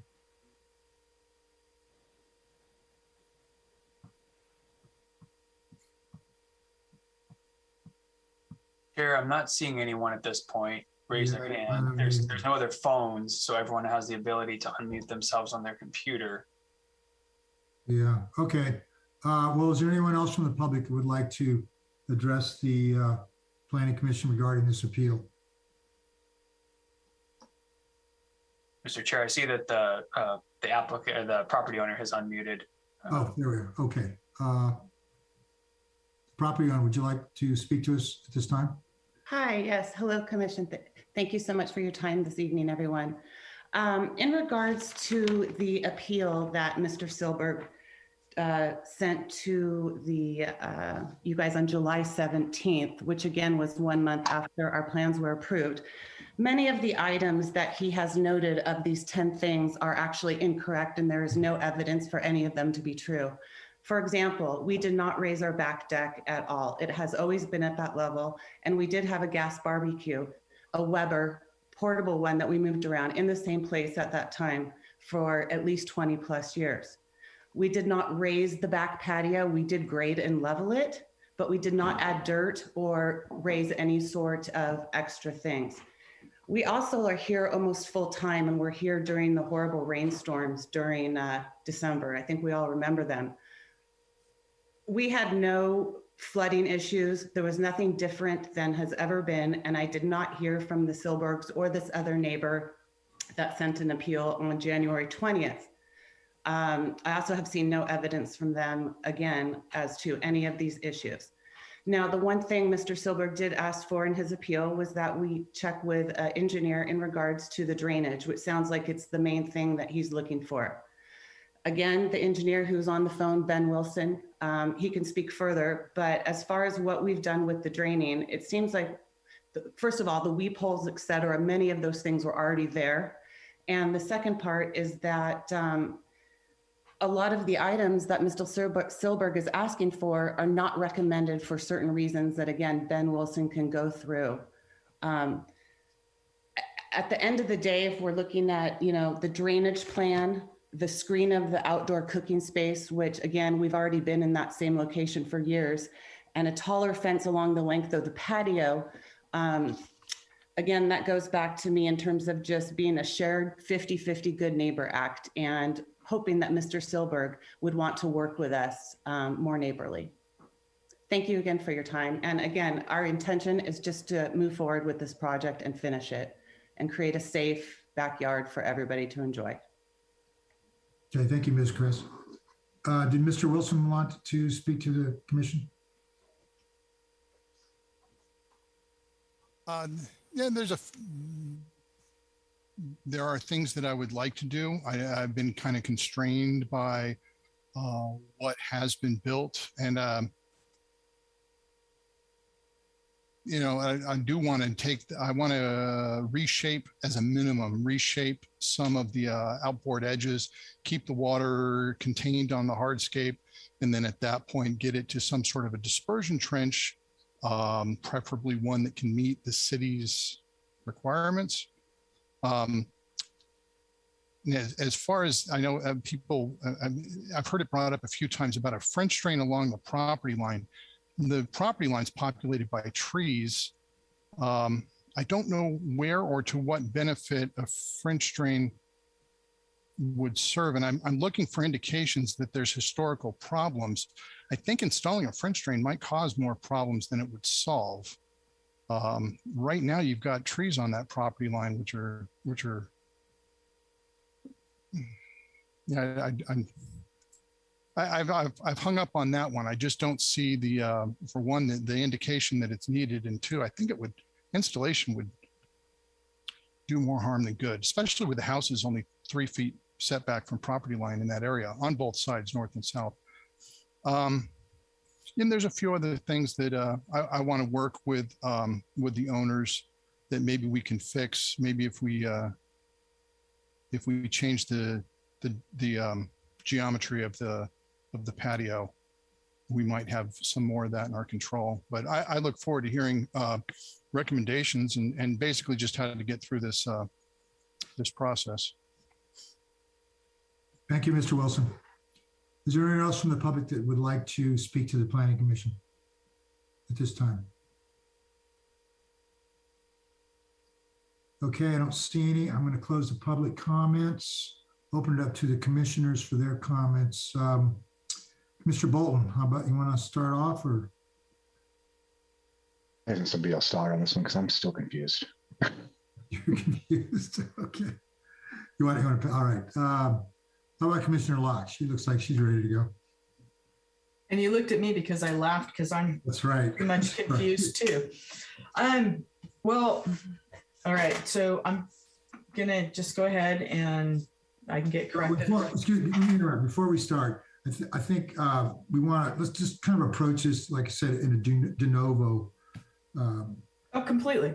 Yeah, so this is we're starting from the beginning. Starting at the begining. It's like that's like a concept. So let's approach it that way. Yeah, and so I guess my first question is, as I understand this, the patio redo started and it was not permitted to begin with. It was something that occurred and then came to the city's attention. Is that right?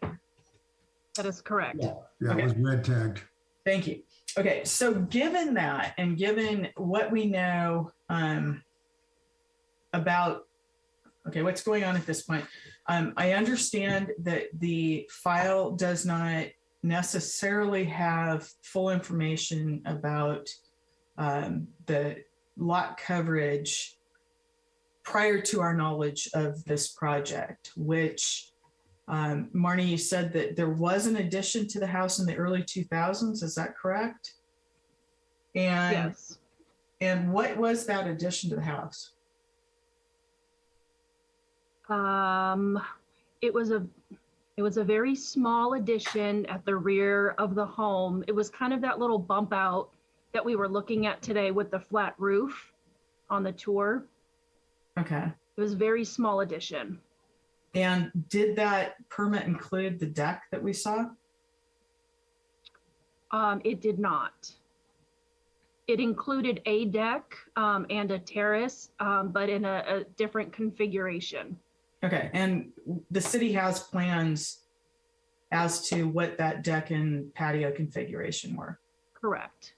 Okay, so I guess that's kind of where our starting point is what was originally approved by the city back in this early 2000 edition of, and I assume it was a bedroom or something, but it was a small addition to the house. Okay, so going back in time, obviously today coming forward, we have volumetrics, we have site coverage, we have landscape requirements, we have all of these things. And now that this is coming to us, this really is just we're starting over again. Things I see right off the bat are that, and that the applicant actually said, was that there was a barbecue on the deck. Okay, so the deck may or may not be the size that it was permitted originally for, and I think we need to look at what that is. But the barbecue that was there previously was not an island, which is what's there right now. I mean, now we have a outdoor kitchen. I don't know if we call that a built-in kitchen or not. And that's kind of a question whether that makes a difference. If there's a gas line to it, and I don't think the applicant really answered that question as to whether or not there is a gas line to it. Are you still using tanks, or are you connected to a gas line? And actually the applicant's here, so I could ask that question right now. I believe we want a gas line, but there is not one now. Okay, thank you. So this would be a complete thing where you're actually putting in a new gas line that is going to your barbecue, and it's also going out to your back proposed fire pit. I think we need to see plans for the whole project that comply with our current rules. I think that the patio, it sounds to me like that patio area needs to be completely rethought in terms of drainage, in terms of permeability, in terms of keeping water on site, which is extremely important to us. We don't want water to run off your site and run down the drain, the storm drains. I mean, we want to keep everything on site, which means you may have to do some kind of changes to your landscaping to retain water and let it seep in on site. The sandset stones for patio, absolutely, I agree that staff's recommendation. In fact, I want to just go back and say staff did a great job of making recommendations on this project.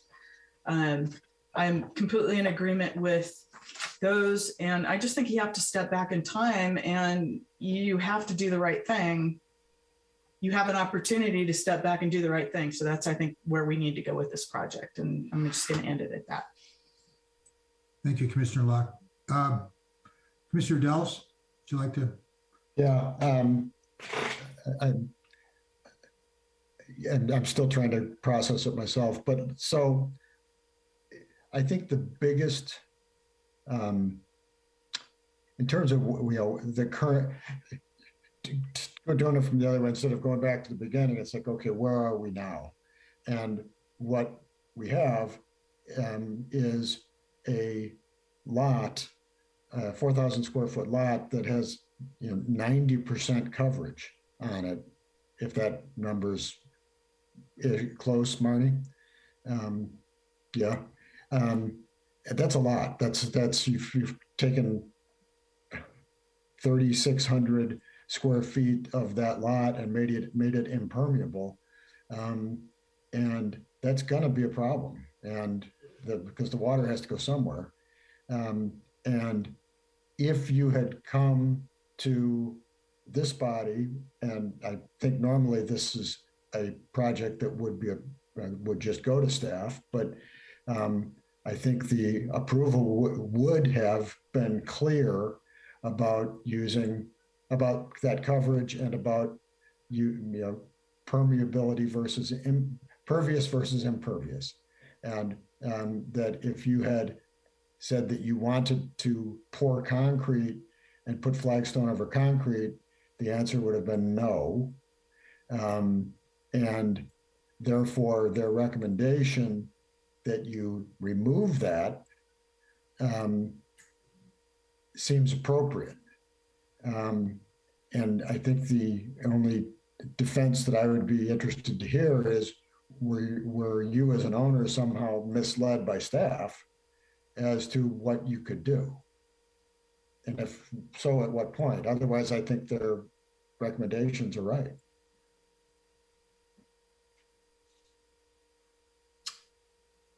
That's your comments, Commissioner Dells? That's my comments, and there is a question in there. Yes, there's a question for staff or for the owner. I think it's for the owner. Okay, for the owner. All right. I'm sure it's for the owner, sorry. Okay, all right. Okay, Commissioner Lehman, would you like to make your comments?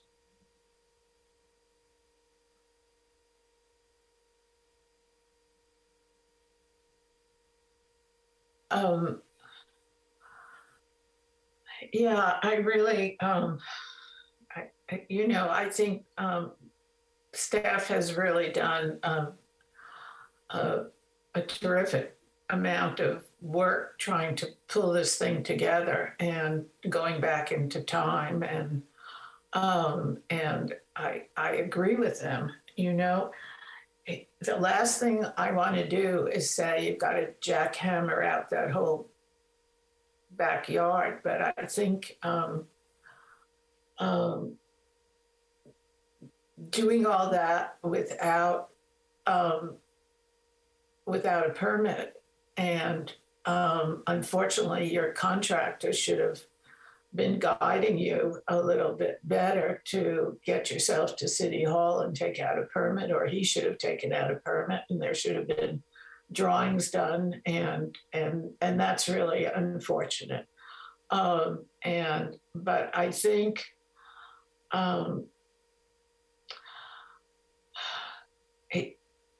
it is amazing that so much work was done and went so far, so that it's basically finished, and it's not correct. And it's more than just not correct. It's a flagrant violation of the city's codes. So, I'm in agreement with staff that this has to be corrected. And I'm so sorry that this was done and went so far before it could be corrected. Or it could be easily corrected. It can be corrected. But that's where I'm coming from. I'm in perfect agreement with my commissioners. So. Thank you, Commissioner Lehman. Commissioner Bolton, would you like to jump in there? Yeah, sure. I mean, I don't have a lot to add. Basically, I think staff did do a nice job on this. It's confusing, and they managed to weed through it to get to the basic points, which are that this doesn't comply with our standards. Unfortunately, this should have gone through a different process to get to where we are now, and it wouldn't have had the same result. And if the application had been made upfront before any work had been done, we probably never would have gotten to anything even close to this. So it's just kind of an unfortunate turn of events, and the only remedy is to go back in time and kind of start over. So I'd encourage the applicant to come forward with a new application for this area, and we'll review it. But I can't approve this. And that's it. Okay, thank you, Commissioner Bolton. Yeah, clearly staff has done a lot of work on this, and it's kind of it's a confusing process because there isn't a clear permitted line that's gone on for the work that's there. And I guess what I would like to see is I'd like to see this project get back closer to what our standard is, which would be considerably less site coverage. So it seems to be minimum, and this is, I guess has already been started, there needs to be a drainage plan, but the drainage plan needs to be done in the context of correcting the problems that are there, not just to provide drainage for the problems that are there. So this project needs to be resubmitted to the city with the recommendations of staff that pavers need to be sand set and be permeable, that there needs to be, I don't think it's reasonable just because of existing nonconformities for the owner to ever get to our current standard for site coverage and permeability, but there needs to be a demonstration that it's much closer. If they want gas lines to fire pits or to their outdoor kitchen, there needs to be permits for that. The applicant needs to, the owner needs to be aware of that.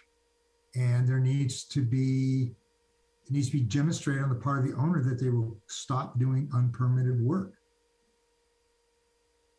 So that's where this needs to be. Now, to be honest with you, it's going to be a little tough to craft a motion here, but I think we could use, probably the best thing is to use what staff has recommended. We'll pull that up. Give me a second here. I was trying to pull up the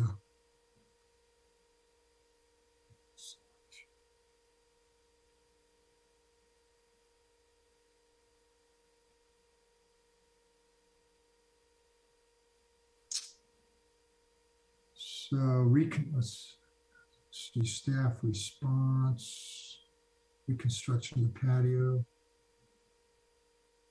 So we have number one, reconstruction of the patio at grade, setting stones and sand to facilitate percolation of rainwater to the ground, submittal of a drainage plan for review and approved by the city, planting upper and lower canopy trees in the rear yard at the discretion of the city forester.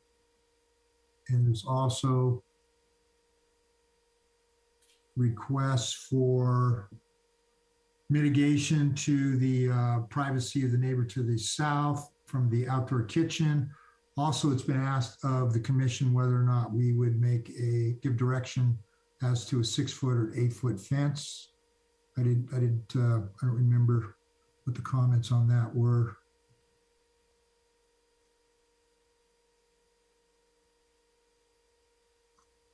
So those seem to be the issues.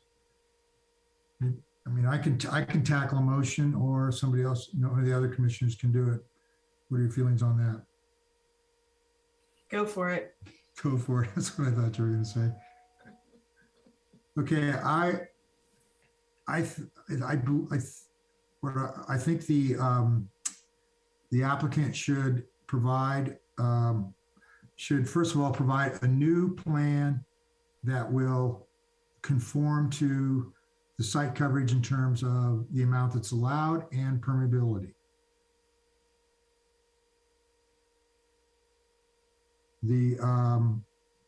There should be the other two recommendations that staff gave with regards to the city forester's planting of trees. Also, that the patio grade should be corrected, but that's part of the overall design. And I want to be clear that it's incumbent upon the owner to not enlarge or increase the nonconformity of anything that's existing there. So that should be key to the way that they present this back to staff. And I think that they should provide screening for the outdoor kitchen to the neighbor to the south. That should be in there. And what was the other item we were thinking about? Oh, that I think if it's necessary to provide privacy issues along that shared property line, that an 8-foot fence should be allowed. So that would be my motion. Mr. Chair, can I jump in for a second? Before you get your second on this, I just want to be sure. So right now, because it is an appeal, this is actually the Planning Commission's permit to decide and take action on. The Planning Commission has a couple of options here before a second comes in or anyone tries to modify. You can keep this at your level. You can continue the item and direct the applicant to come back with the changes you're asking for. You can refer it back down to the staff level. That is also okay. I just want to make sure you know you have the host of options. You do also have to contend with the appeal. You do have an appeal that you have to take an action on. So the appeal, you would either be granting or denying, granting in part, denying in part. So you need to make sure that's part of your motion as well, because that's actually the action for tonight is the appeal. So however you want. I'm going to start with the appeal. So, okay. So as far as granting the appeal, we're granting the need for a drainage plan. We're granting the appeal for redesign of the patio, correcting the grades. We're granting the appeal, the privacy screen for the outdoor kitchen. What am I missing? The fence.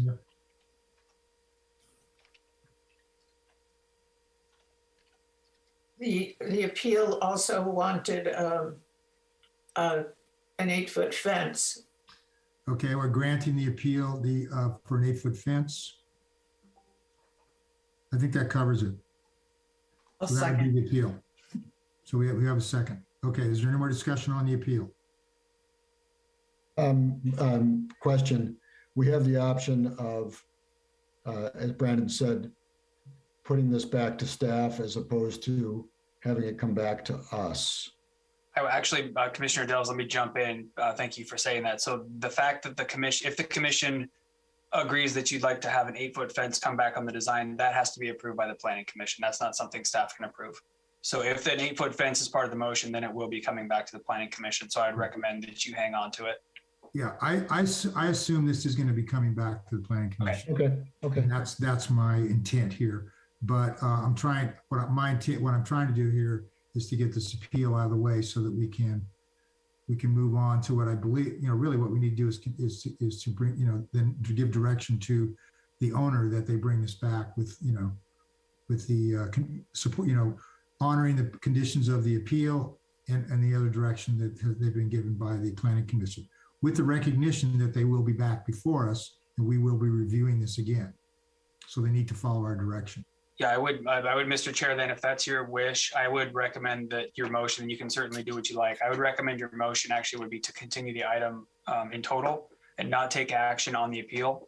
The appeal would come back to you, so you can take all those actions, and next time when you get to see the plans, do all the granting or not granting of the sections of the appeal, but it should really all be taken in one whole action. Okay, well, I was under the impression we had to deal with the appeal. You do have to deal with the appeal. Continuance of the appeal is also taking an action on the appeal. Okay. Yep. All right. So I'm gonna make a motion for continuation of this with the direction that I gave on the specific items of the appeal and the additional direction to the owner. And I will continue my second on that. Okay. Is there any more discussion on this? Just Robert's rules. Do you need to withdraw your previous motion? Yes, I withdraw my previous motion and make a new motion to continue this. Second. Thank you, everyone. Roll call, please. Commissioner Delves. Yes. Commissioner Bolton. Commissioner Bolton. You can hear me? Hello, yes. There we go. Thank you. Commissioner Lehman. Yes. Commissioner Block. Yes. And Chair Commissioner LePage. Yes. Thank Okay, you. the continuation is carried. All right, thank you, everyone. Chair, do you think we could do a 10-minute break? Absolutely. That was my next question. Okay. So we will have a break for 10 minutes. We will reconvene at 6:40. So that's an even number. Okay.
Okay, is everybody back?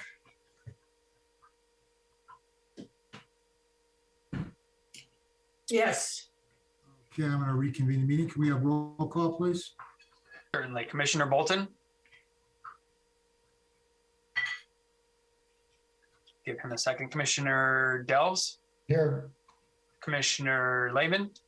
Here. Commissioner Locke?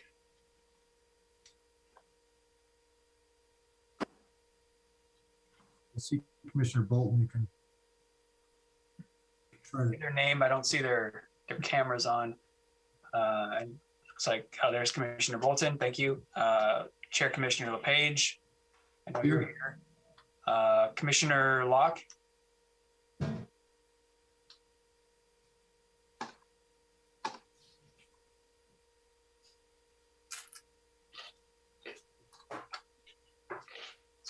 So, Mr. Chair, you do have a quorum. You can start if you want, or you can wait. Oh, there she is. I see her. She's officially here. You now have all 5 commissioners back in the house. Okay, all right, we're up and rolling.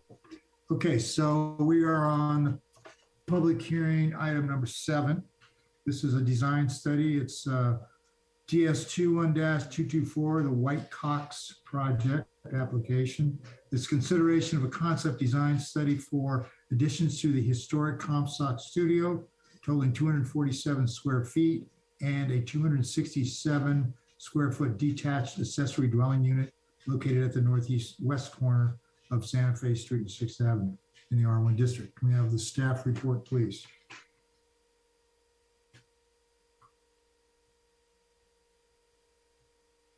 Thank you, Chair LePage. So the final item before you this evening is the White Cox project. It is a concept design study as well as a discussion of a preliminary review of a variance request. So the project site is an 8,000 square foot lot. It is the original Hugh Comstock studio and office. The property is listed on the local historic inventory.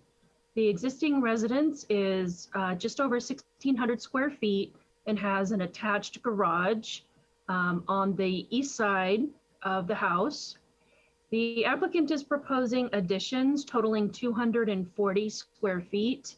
And these are primarily on the north and east sides of the house, as well as a 267 square foot detached accessory dwelling unit, which is proposed in the front yard setback. So the first area of addition is to expand the existing kitchen area. And if you can see my mouse, I'm kind of circling over that. That small addition. That's the north elevation of the home. The other additions include converting and expanding the existing attached garage for a master suite. So this includes a small addition to accommodate a walk-in closet, as well as a master suite bathroom. With respect to forest character, there are 21 trees that have been identified either on or immediately adjacent to the property. The project includes the removal of one non-significant tree, which is circled as number 15. And this is the location of a reconfigured patio. The city forester is recommending that 3 upper canopy trees be planted as part of the project. So with respect to parking and access, the project does propose to convert and expand the existing garage to living space. This will eliminate the existing on-site parking, and the property is required to provide 1 parking space on site. Staff is recommending that the replacement parking on 6th Avenue, which is an existing parking pad, be recognized as the required parking for the project. Staff also is recommending that the existing driveway on Santa Fe be removed, the asphalt be removed, and the area restored to a natural forested edge. While this is in the right of way, this could also serve as additional on-street parking adjacent to the property.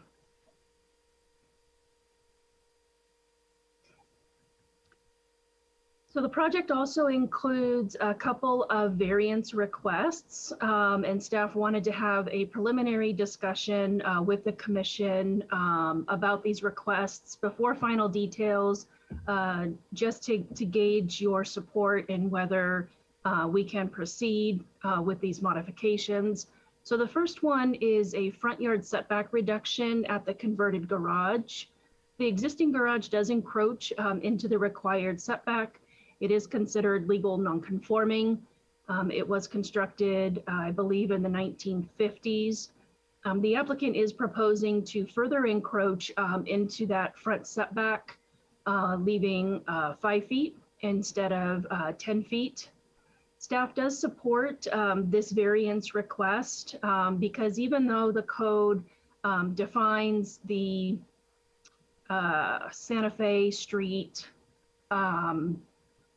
property line as the front property line, the property has developed as if the west side of the property was actually the front. This is also an ideal location to add on to a historic residence because it has no impact to the original historic fabric of the Comstock studio and the office. The second variance request is to allow for the existing parking pad to be located in the street side yard setback and for this area to be recognized as the required parking for the residents.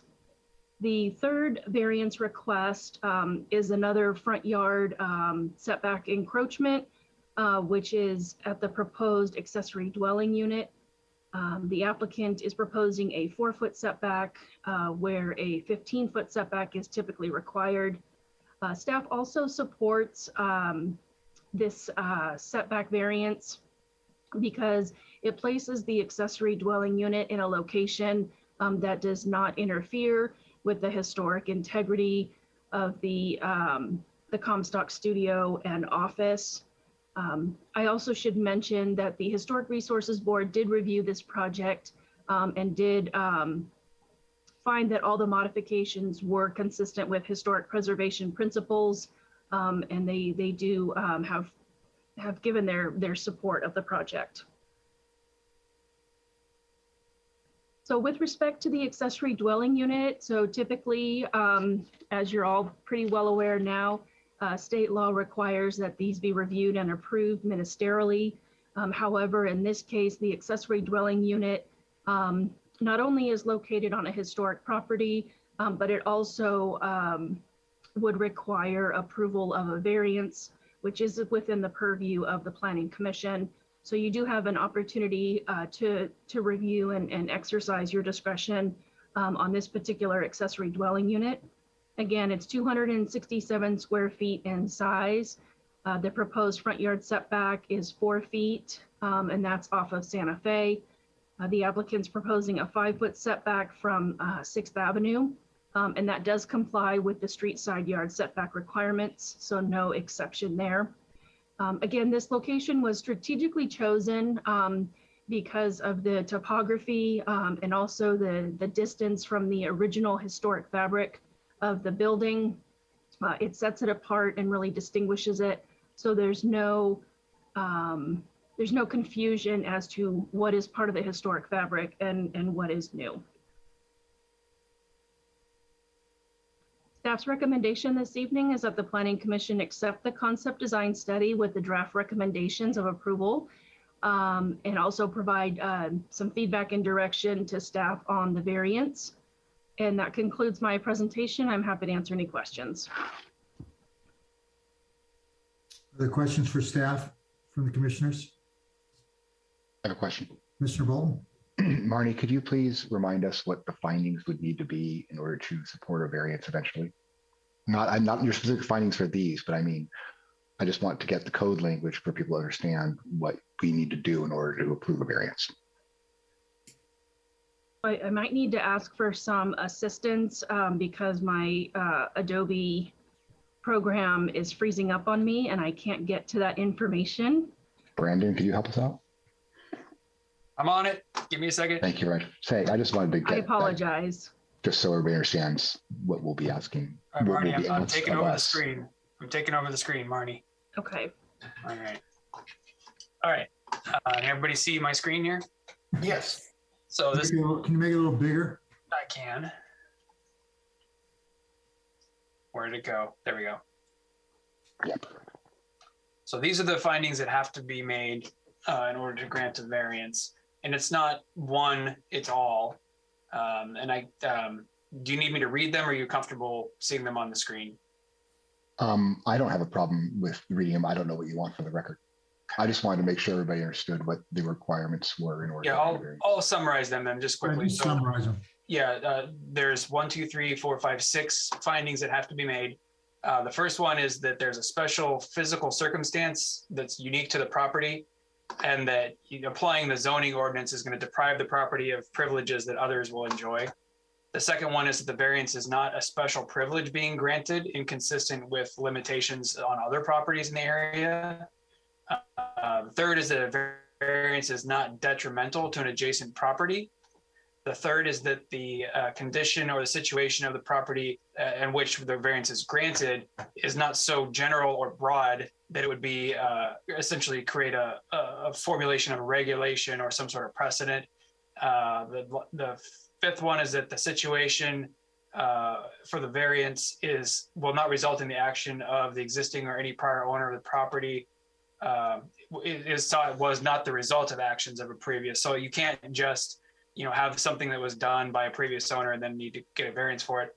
And then F, the granting of a variance is not in conflict with the general plan, general zoning objectives, or the district. This one's honestly a little bit redundant because you can't approve anything that is this way anyway. But I think this is belts and suspenders kind of variance finding. But yeah, those are your 6 findings, and that's what we'll bring back for the final hearing for you to consider. Okay, that helps. Now, is the current portion of the house that's in what is, I guess, the front yard setback, or we're calling it front yard setback, because it's at, I guess, 10 feet, not 15 feet. Did that get a variance when it was done? So in other words, is that is it also just existing non-conforming? What's the story? So staff is treating that as existing non-conforming. In reviewing the property file, I was not able to locate a variance for that encroachment. So I would treat it as existing legal non-conforming. Okay, cool. Thank you very much. I appreciate the help. Okay, are there any other questions for staff? Commissioner Locke?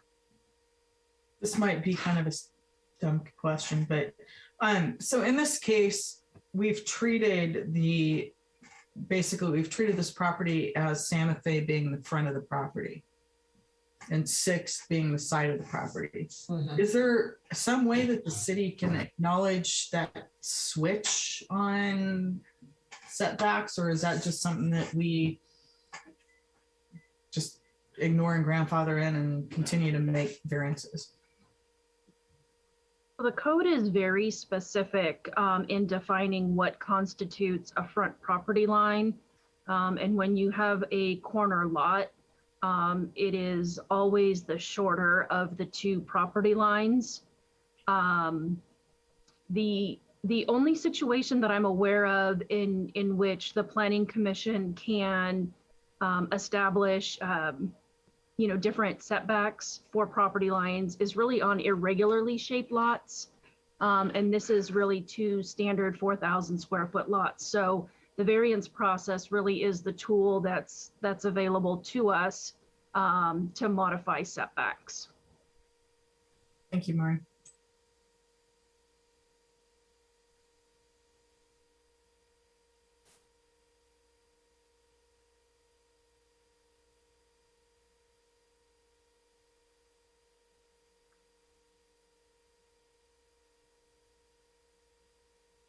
Page, are you muted?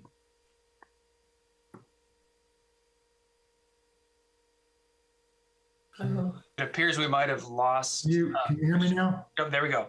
Okay, I'm back. All right, where were we? we still have questions for the staff? Have we finished that?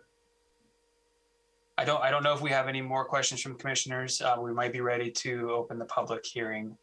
Yeah, okay, all right. I'm going to open up the public hearing. So would the applicant like to address the planning commission at this time? Are you the applicant, Miss, is it Ellen Maupin? No, actually, my name is Ann Biswinger. I just happened to be at my sister's house. Right, but at this time in our agenda, the applicant is going to make their presentation. Oh, I'm sorry, I didn't understand. You have comments, you can make those. Good evening. I'm appearing at, yes. Can you, Michael, can you hear me? This is Thomas Hood. I can, yeah. Go Okay. ahead. We lost all power and network, so I'm actually Steve White on your screen with no video. So I'm Thomas Hood, the architect for Steve and Betsy White. I'll take just a few minutes. I think it's important to first identify a couple of things. One is having the good fortune of working on over a dozen historic properties, including this fourth one in Carmel. It has been a real challenge, but a real privilege to work on this with Steve and Betsy, and particularly with Marnie on this. We started with a preliminary site analysis almost a year ago. And at that point, we presented the problem to Marnie and really working with her to craft a solution that I think meets all the intents of the ordinance and respects the historic property. We couldn't get there without her help. We also met with our surveyor, the city forester, our geotech engineer, our structural engineer, the owners and contractors to develop a design that doesn't obscure the historic resource, doesn't harm any trees, and very neatly fits in as meeting the client's program. The other thing I would like to say is with respect to the question about the parking itself, we would like to come back at our second hearing with a landscape plan and more closely identify what the owner would like to do with the parallel parking space. I think that's worthy of a discussion in the second hearing.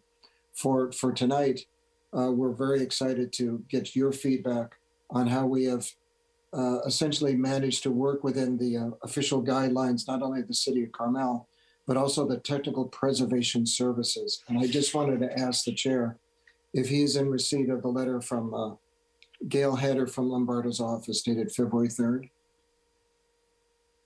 I might have been, I wasn't, it may have been a late correspondence. It was sent in on Friday.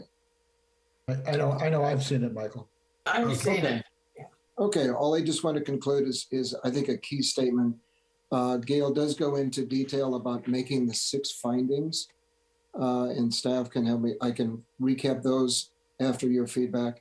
But the most important sentence in this whole thing is, she summed it up saying, it conforms with the Technical Preservation Services guidance that states all new construction shall be placed at the side or rear of historic buildings to avoid obscuring, damaging, or destroying the character-defining features of the buildings on the site. That's where May Clovis came in complete agreement with us and our proposal to step that addition back so it continues the rhythm that was created with 4 other additions that you see on my sheet A1.1, our analysis. At the same time, does not obscure the historic resource by placing an ADU in the corner of the property. Historically, the entrance to the studio was from the west because Hugh lived right next door. He never lived in the building, but his clients would enter on the 6th Street side because the original path is still there. It did come a bit of a surprise that Santa Fe Street is deemed the front, but this is a building that's been added on to at least 4 times, probably outside of the regulatory work that we're doing today. But we feel that we've got a design that is sympathetic to Comstock's work without copying it and fits in neatly within the constraints of the site and the guidelines. And I sincerely appreciate your help. I'll defer the rest of my time back to the chair. Okay, thank you, Thomas. Are there any questions from the commission for the architect? Yeah.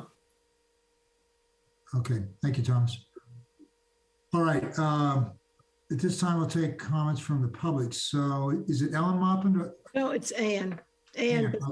Yes. Okay, would you like to make your comments? Yes, what I did not know, I have several comments, but what I did not know was that the new entrance, and I mean, I can't see it. I live next door to the north. I can't see an entrance on Santa Fe. It is a very busy street, and the turn off of 6 as you go up the hill, turning onto Santa Fe is a difficult turn. And I mean, I just really can't see it. I don't understand why the entrance where the parking is now, is it true that the parking is going to get moved slightly to the left on 6th Street? The parking pad that's out front, is that going to stay where it is, or is it going to get moved slightly to the towards town, towards Bruno's Market? Do you want to comment on that, Marnie? Answer that question. So staff is recommending that the configuration of the existing parking pad remain the same. There are some significant trees in the area which kind of constrain the site. The applicant has proposed a design that would change the area to be, instead of 2 perpendicular stalls, 1 parallel stall. And that's certainly something that we're looking for some feedback from the commission on. But staff's recommendation is that it stay in its current configuration. So no change. No change. Okay, well, right now, 2 cars do fit on that pad, and for some reason, they don't look bad there.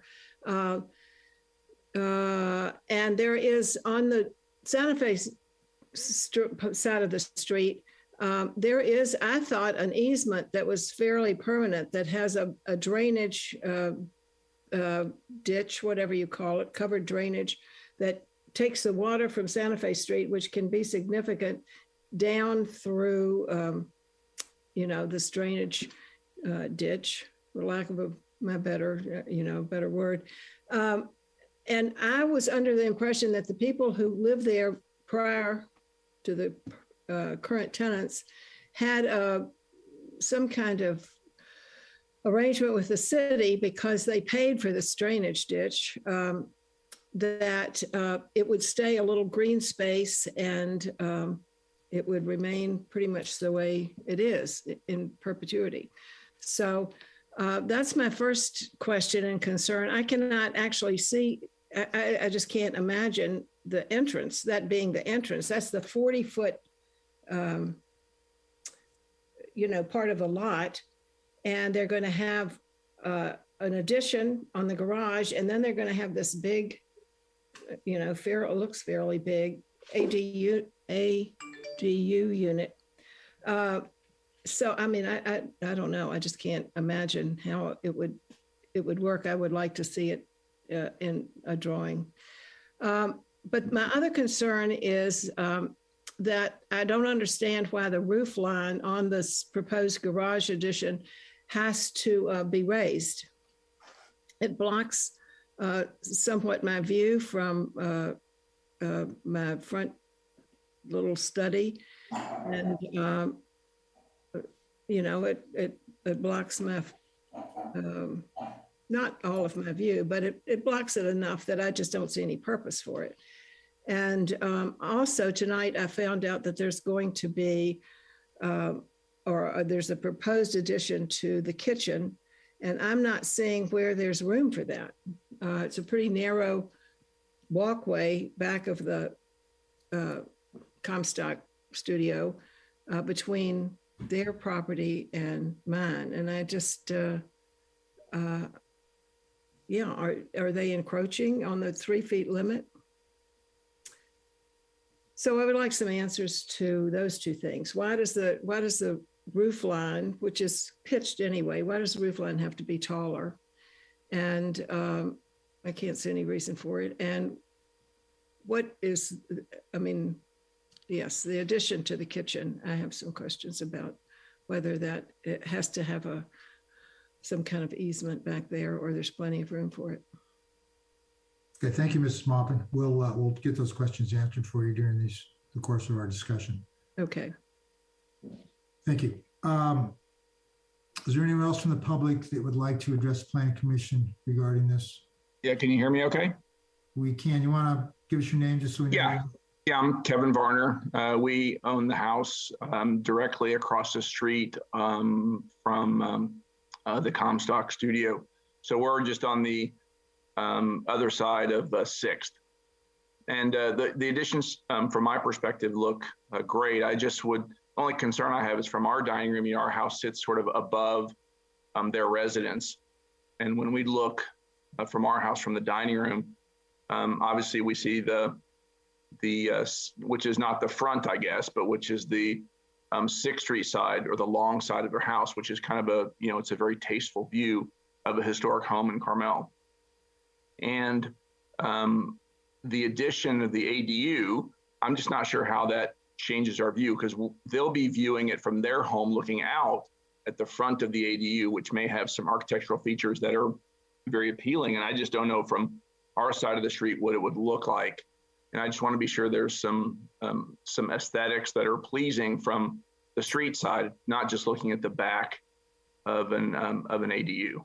So those are the parking pad, where it is now, honestly, is fine. They fit 2 cars on the parking pad, so if it doesn't move, I think that actually is not an issue. But I just wondered about the aesthetics of the ADU, since we're looking at it from the back side of from across the street. Okay. Did you have a chance to look at the plans? Not fully. I didn't see I mean, I saw the floor plan, but didn't see the actual renderings, and I didn't notice the other thing was the height of the structure of the ADU. But obviously, I know this will be coming back to the commission, so I'm happy to try to review those. Yeah, I recommend you get in touch with the architect and the planning department so you can have a chance to look at those, because there are elevations which would help you visualize that. Okay. All right, thank you. Thank you. Is there anyone else from the public that would like to speak to the planning commission this time regarding this application? Okay, I don't see anybody. Okay, I'm going to close the public hearings, open it up to the commissioners for discussion. May I provide just a Marty, couple? Yeah, Marty, you want to go ahead? Yeah, just a couple brief responses. I will defer to the architect on why the roof line over the master suite is proposed the way it is. But I do want to kind of speak a little bit to the accessory dwelling unit. The entry to that unit is actually on the interior of the property, and none of the streetscape is proposed to change. So what you see today with all the vegetation, none of that is proposed to be removed. It actually is working in tandem with the project to screen it. So I just wanted to make those couple clarifications and then defer to the architect on the height of the roof line. And Marty, could you answer Ms. Maupin's question about the setbacks on the additions at the rear of the, I guess, the north side? Yeah, so yeah, the kitchen will maintain a 3-foot 2-inch setback to the property line. So there's no exception needed for that. Thank you. Okay, commissioners, we're going to make our comments at this time. Commissioner Dells, you want to jump in? Yeah, absolutely. This is one of those projects, when you look at the plan, when I looked at the plans, I was prepared not to like it. And when I got on site, I frankly liked it a lot. Well done. I think, expanding the use of a special historic home and studio, and I think you're doing it tastefully, and I think the result of that is that it will probably last longer, and that's to be commended. I also want to commend you for the way you're coming about the ADU. I feel like we have seen increasingly people sort of trying to use the ADU language to just get a bigger house. And this one looks like an ADU. So thank you for that. I am supportive of all the variances that we're asking for. So in the front yard setback, which is on Santa Fe, the setback for the converted garage, I think makes sense. And I particularly like the fact that essentially that driveway will go away and return to a vegetative state. And that seems right. Because really this one, it does, the front of the house is on 6th. And it was especially helpful to understand that the original front of the house was on the west side to really understand that. So just the whole historical context here is important. I'm supportive of the front yard setback, again, from Santa Fe for the ADU. There was some discussion out there about possibly moving that ADU a foot or two to the west or to the northwest maybe. And I'm okay with that. I mean, I think it's just to have a little less crowding on the trees. I think that's the only reason, really, because I think the way it's set back in there and just the way the topography and the vegetation works there, I agree with Marnie. It's really pretty much invisible from the street. And then on the side yard, yes, I think the existing parking pad works. And I look forward to seeing what comes back there. But I like that the current pad could park 2 cars, not necessarily 2 big cars, but could probably park 2 cars. And I think that's appropriate. The easement for the drainage was mentioned, and I mentioned that to Brandon to make sure we understand what the easement is there, because there is clearly a rainwater pipe there that has a clean out at the driveway, and then another in the middle of the lot, in the middle of the yard. And I assume that needs to be preserved, and that hopefully we do have an easement there. That's it. Thank you, Commissioner Dels. Commissioner Lehman, would you like to make your comments? Sure, I'm glad to. First I wanted to thank, excuse me, Thomas for the historical timeline on his drawings. I thought that was so well done. And I loved, as I told him on site, I love the artistic nature of the drawings. That was really fun. And he's already heard my criticisms of what I didn't like, so I won't elaborate any further. But I would like to see that ADU move forward away from, especially, I was amazed that that really was an oak tree, because it's it looks like it's as tall as a redwood. And I think if we could pull it a foot or 2 into the on that diagonal, which I do like. I like it sitting there on the diagonal. It has a grace to it that's very pretty. I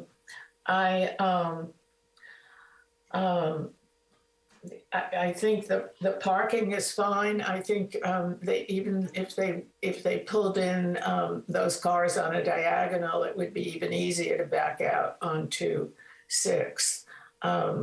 And I'm not uncomfortable with the variances. I would be in favor of them. So I think that's about it. It's a nice job. It's a great project to work on. So I'm really happy that you got to work on it. So congratulations. Thank you, Commissioner Lehman. Commissioner Bolton, would you like to make your comments? Yeah, of course. I'll be quick. I like this project. I think it's a very nice design and a good sensitive addition to an existing historic resource. I think we can make the findings for the variances on all 3 proposed variances. I don't think it's going to be a problem. I agree with Gail about the ADU. It could move forward a little bit away from that oak tree. If it came forward like a foot or something, I don't know. It's not bad though where it is. I like the location. I very much like the fact that you won't really see it from the street. I really like the returning of the Santa Fe streetscape to kind of more natural. And I don't see anything wrong with the parking pads where they are. I'm looking forward to seeing whatever the architect's going to propose, because he said he's going to show a new modification, but it'd be great if they could have 2 cars there. But it's nice. I think it's good. I don't have any real objections to this project. Thank you, Commissioner Bolton. Commissioner Locke? Agree and agree with the idea of maybe moving the ADU to the northwest just slightly. But I actually really think this is a beautiful property, and that all of these proposals are very sensitive, and I'm good with it. Okay. Ms. Maupin, I see your hand up, but the public hearing's closed right now for the commissioners to make their comments. So if we have some time, I'll see if we can I have to open up the public hearings to everyone if I do yours, but let me make my comments and then I'll get your, whatever your comment is. Yeah, this is a good project. I was a little concerned about the variances.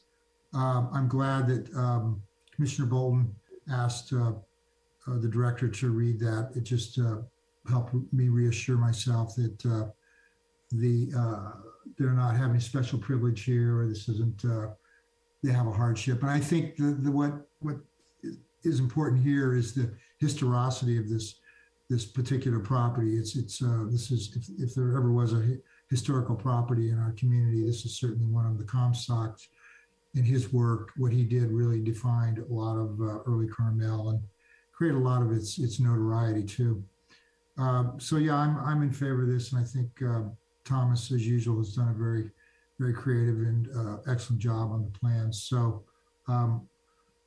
I do think that I do agree with my fellow commissioners that it would be that the ADU should be pulled at least a foot forward to get it consistent with the other variants they're requesting. I think that would also help with impacts on that particular oak tree, and it wouldn't cause any impacts on the historical,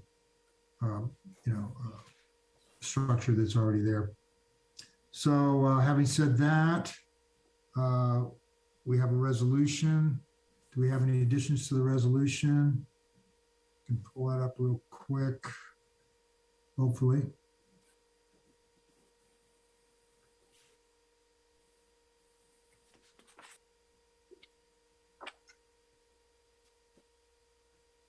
I should have, doesn't seem like it's happening quickly here.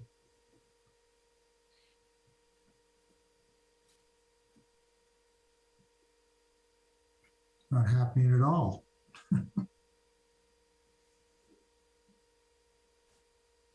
Yeah, I can't seem to get it to pull up. So,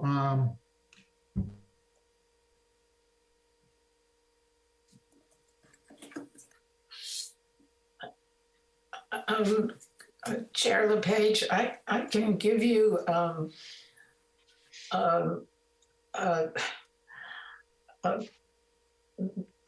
I mean, I can speak to it, but I think should we let Mrs. Maupin speak again?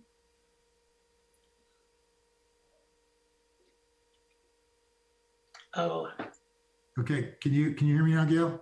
Yep, I can hear you now. Did you want to recognize Mrs. Maupin? Yes, please. Okay, go ahead, Mrs. Maupin. Oh, you're muted, Mrs. Maupin.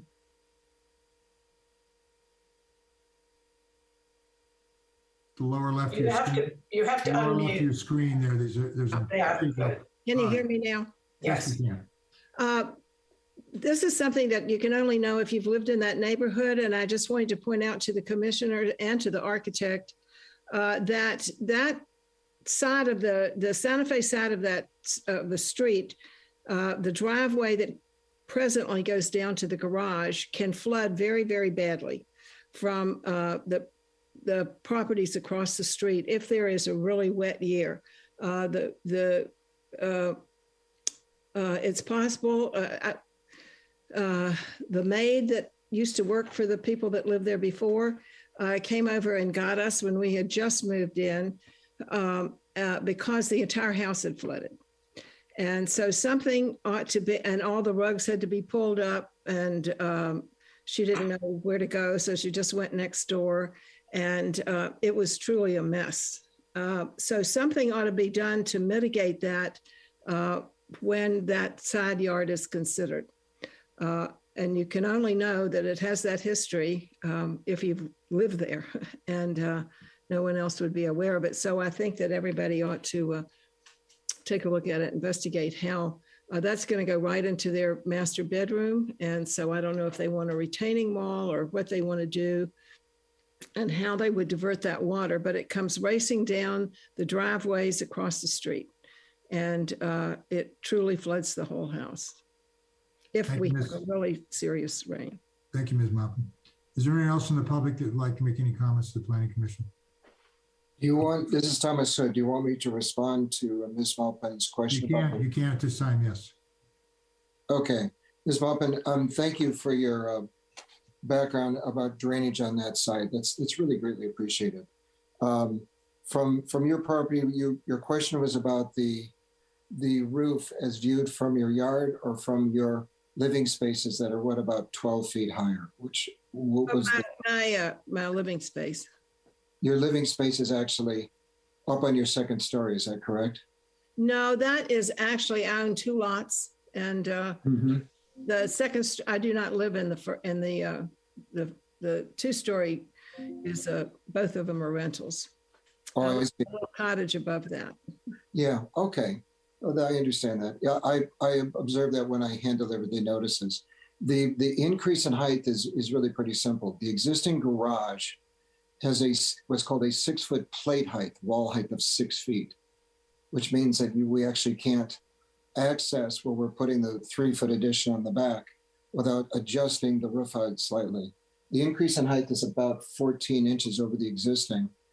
Just from my casual observation, when I delivered the notices, I didn't see any consequential impact on views or sunlight or privacy by that modest increase of roof height. Well, it is only slight, and I suppose the ADU unit is going to block it anyway, maybe. I don't know. I don't know whether, I haven't seen the elevations for the ADU. Oh, but, okay. Actually, yeah, the ADU roof does not even exceed the height of the existing house. It's actually lower than the studio and approximately the same height of the existing master bedroom. That was part of our design, is that we would not increase the height of the building greater than that adjacent portion of the house. Okay, so I don't quite understand how you can't get to the kitchen from the master bedroom or hallway or whatever you're going to have to make it. Well, that's outside of the review of this meeting. Right. There's internal circulation from the bedroom to the kitchen. Mm-hmm. Okay, I think you've answered your question. Yes. Okay, thank you. Thank you, Ms. Maupin. Are there any other comments from the public? I see. Just a brief one. This is my second time to be in. I just want to thank the commission. You guys do a remarkably good job, and are very thoughtful comments about all of the properties and listening to the neighbors. I live in Houston most of my life, but you guys do a terrific job of managing the different things that are happening. So well done. Thank you. Thank you. We appreciate that. Okay, are there any other comments from the public? Hearing none, I'm going to close the public comments, bring it back to the commission. I think we were about to consider a motion. I was trying to open up the resolution, but not having any luck. Did anybody have was able to open up the resolution? I can give it to you in a minute unless someone else would like to do it. I've got the resolution open. Do you have questions, Michael, about conditions? I just wanted to go over any draft conditions so that the commission was aware of that in the resolution, and see if they want to add any draft conditions. You want to make a motion, Commissioner? I can give you the conditions just so you know, and I'll make a motion. There are 4 draft conditions. The first one about the ADU foundation system, using engineered foundation design that minimizes excavation, as we heard about today. About tree planting, 3 upper canopy trees on the property. The Santa Fe right-of-way driveway, essentially eliminating the driveway and turning it into a landscape and coming back with a landscape plan. And prior to the finally site coverage reduction, prior to the final details review, the applicant shall revise the site plan to show no more than 970 square feet of site coverage, with at least 486 square feet being permeable or semi-permeable. With that, I would make a motion. Oh, excuse me, can we add that as a special condition to move that ADU to the northwest? Yes. So I will make a motion to approve the resolution in our packet regarding a concept design study for the addition totaling 247 square feet and a 267 square foot single story accessory dwelling unit located in the front and street side yard setbacks at the northwest corner of Santa Fe Street and 6th Avenue, adding a condition number 5 to move the ADU, Gail, a foot, 1 to 2 feet. What do you like? 1 to 2 feet, I think is what we're all saying. 1 to 2 feet to the northwest or closer to the home. I'll second. Okay.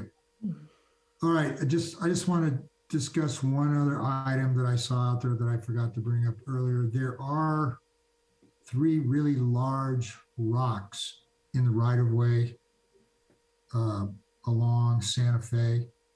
They're kind of covered with some vegetation there, but this is our only opportunity to get those removed from the right-of-way. I mean, they're really big granite boulders. So if this is something that's concerned to the commissioners, we could include it in our motion, our draft condition at this time. Do we have any discussion about that? Feelings about that? Aren't those considered a landscape feature? Not the right of way. Well, they're not allowed in the right of way. We have very few opportunities to get those kinds of things removed. Typically, we do it in conjunction with an application. Is there such thing as an existing non-conforming boulder that's been there probably 70 years? They're definitely not conforming, but non-conforming boulders.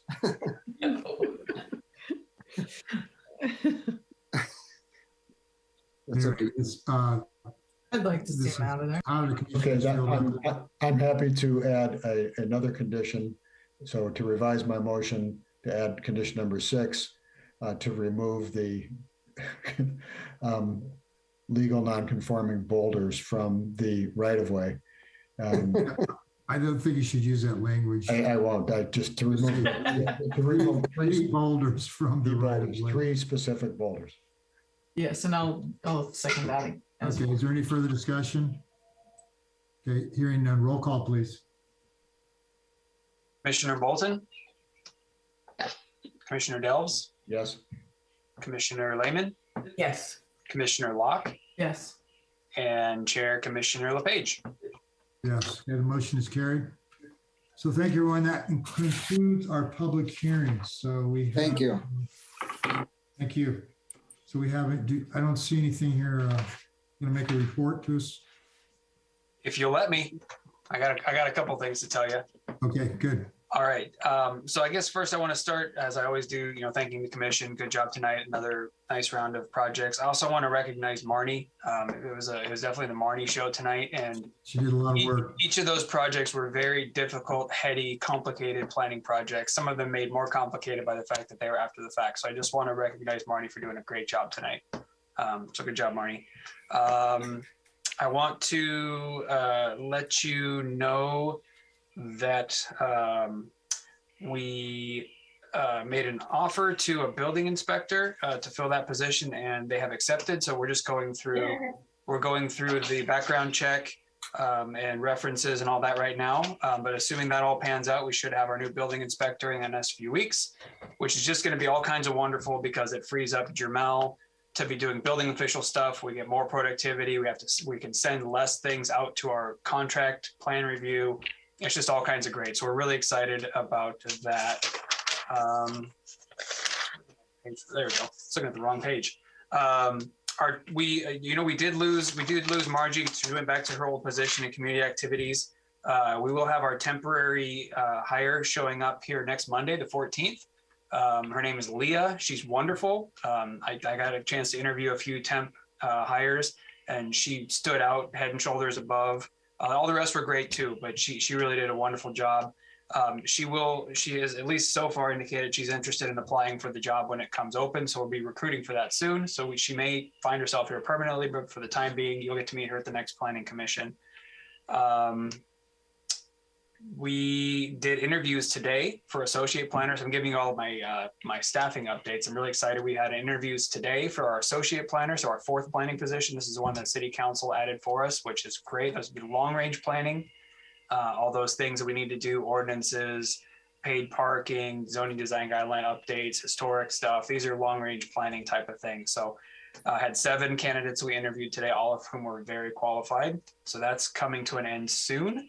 Our contract, speaking of long range planning stuff, our contract with Winter and Company, this is Nori Winter, to endeavor on the design guidelines and zoning code update that went to the City Council at the beginning of this month. They asked to continue it so that I could work with Councilmember Ferlito. They wanted to actually sort of increase or enhance the services that Nori Winter was going to provide. So they said, we'll give you more money to make it a broader and bigger contract to get more work done by them, which is, I'll always take that any day of the week if they're willing to give me more money to do those things, because Nori Winter and Company is a great outfit. The direction for the expansion and where we're going with it is really just adding more to the contract to make sure that there's as much public involvement as possible. So more public workshops, specifically with the residents and things like that. So it's going to be a great effort. I'm really looking forward to that. That'll be back in March at the City Council for approval. The last thing I just want to announce, because I have received a lot of questions about it, and I'm going to read you something because this is what our attorney has asked me to read to everyone. But on January 28th, the city issued a press release, which also posted to the city's website, and provided a copy of the lawsuit that was filed by Verizon regarding its Carmelo application. And also we provided a copy of that resolution, 2021-084, which denied the Verizon appeal from the decision of the Planning Commission. On February 17th, 2022, so in about a week, the city will be issuing another press release with an update regarding the status of that lawsuit. So there are a lot of things going on because we have a lawsuit, and that's really all we can say at this point. But the 17th of February will be the next point, and that's only about a week away. So if people ask you as planning commissioners, if they come to you because you're, sort of these pillars of the community, people look to you for answers, just share with them. And in about a week, the city will be letting everyone know what the next step is into the status of the litigation. And that's all I have for you, unless you have any questions for me. Brandon, I have one. How do we get, this is a simple one, I think. How do we get onto the website to check a property has plans updated? Oh, thanks. Great question. So I had mentioned that before, that we did the test site for our GIS map where you can click on the plans. It is not live yet. So we're just in the test phase. I have 12 property files that have been through the whole process. About 2 weeks ago, I launched the first round of 25 bankers boxes. So those are now out being scanned. Once those first 25 boxes, so that represented about 350 different properties in the city. Once those are done and scanned and online, then I'll turn it on live so that we at least have some. And as they start getting scanned from that point on, they'll just trickle into the site. So you would be able to click on the link. If your files have been scanned, they'll be there. If they haven't been scanned, it'll just look like an empty file, basically. And how were the bankers boxes? What's the order of selection? Is it by street or name? We just picked them randomly, totally randomly. Randomly? Really? No, I'm kidding. I'm kidding. No, we started just the way that our office is laid out. We have the A's are in one corner, and they're taking up some space in an office. So we started with A, and we're moving from there. A being the owner's name? The block. So our files are organized by block and lot number. So we started in block A, and we're moving through that. So A, double A, B, double B, C. Yep. Mm-hmm. Okay, that makes sense. Yep. So yeah, that's going. I'm really excited. I mean, it's about a year endeavor, but I think it's really going to be great. And because we had a budget for work on the map, on the GIS map, our team also is doing some other general improvements. So like when you click on your property, it's going to pull up more information about your property that you would have to otherwise put layers on to see. So it'll tell you like what the soil type is, if you have any other overlay districts, if your property is a historic property. The things that a GIS map is really supposed to do, it's supposed to be more than just telling you what your APN is and what your zoning is. These are things that we have already in spreadsheets. So all we have to do is turn them into a certain type of spreadsheet, send them to our GIS team, and bingo bango, you're in good shape. So I'm really excited. I feel like we're coming into the 20th century, and I think next year I'm hoping to find the 21st century. And when you talk about the layers, will it show past permits? We're not there yet. So that's my future goal for this GIS map. GIS is a wonderful and powerful tool. You can actually use it as your permitting system. If you want to apply for a permit on a property, there are jurisdictions around California that do this. You click on your parcel and there's all these options that come up. You can say, I want to apply for a permit, and it feeds you into a permit system that then retains all that on there. We do have the infrastructure now, and it's been in place for a while. We've just never used it, called Laserfiche. That's essentially your online file system, and it has all these tools for interfacing with outside facing things. So we'll get there. That's where I see us going in the future. Everything we've done together over the last 20 years, it's still electronic now. That's not what it's in the first phase. This is just the old paper stuff we're getting on. And then we'll move to everything we have on our local servers, getting that accessible through the GIS map. But the history, you're not dumping those, are you? Burning it all. You are? No, sorry, I can't help myself. It's past 7:30. I get a little goofy. No, we're sending it. The great thing about doing this project is it's freeing up floor space in the office, because I have two new positions that are coming in. So I need floor space to put bodies. But also those papers, some of them date back to the year that the city was created. So there's some pretty historic stuff in these. I know, yeah. And it worries me that they're just sitting in here dying. People come in and flip through them because they can, and they get all touched and crumpled. So as they come back to me, the city uses a company called Iron Mountain, which is a professional document storage company, temperature controlled, fireproof, all that stuff. I'm sending them out when they come back. I'm sending them to the company in these Iron Mountain boxes. So as they come back to me from the scanning company, all I have to do is go on my computer, click my Iron Mountain account and say, come pick up my boxes. They're already in the correct box. They're already barcoded. And then they go into deep storage. And if I ever need them, I just call and say, I want this box back, and it comes back to me. So in other words, if when this is completed in the next century, or we call it out to this century. 1 year. Yeah, 1 year. The wonderful thing about that has been for so many years is that you could go into a file and you could pull out the old blueprints that were blue. Yep. There was a lot of information on them. And then you could see any permits that had been pulled, and the action on those permits and the finals, so that you really had a lot of information about the home prior to buying it or wondering, and you could see the historicity of each house. And I hope we're not going to lose that.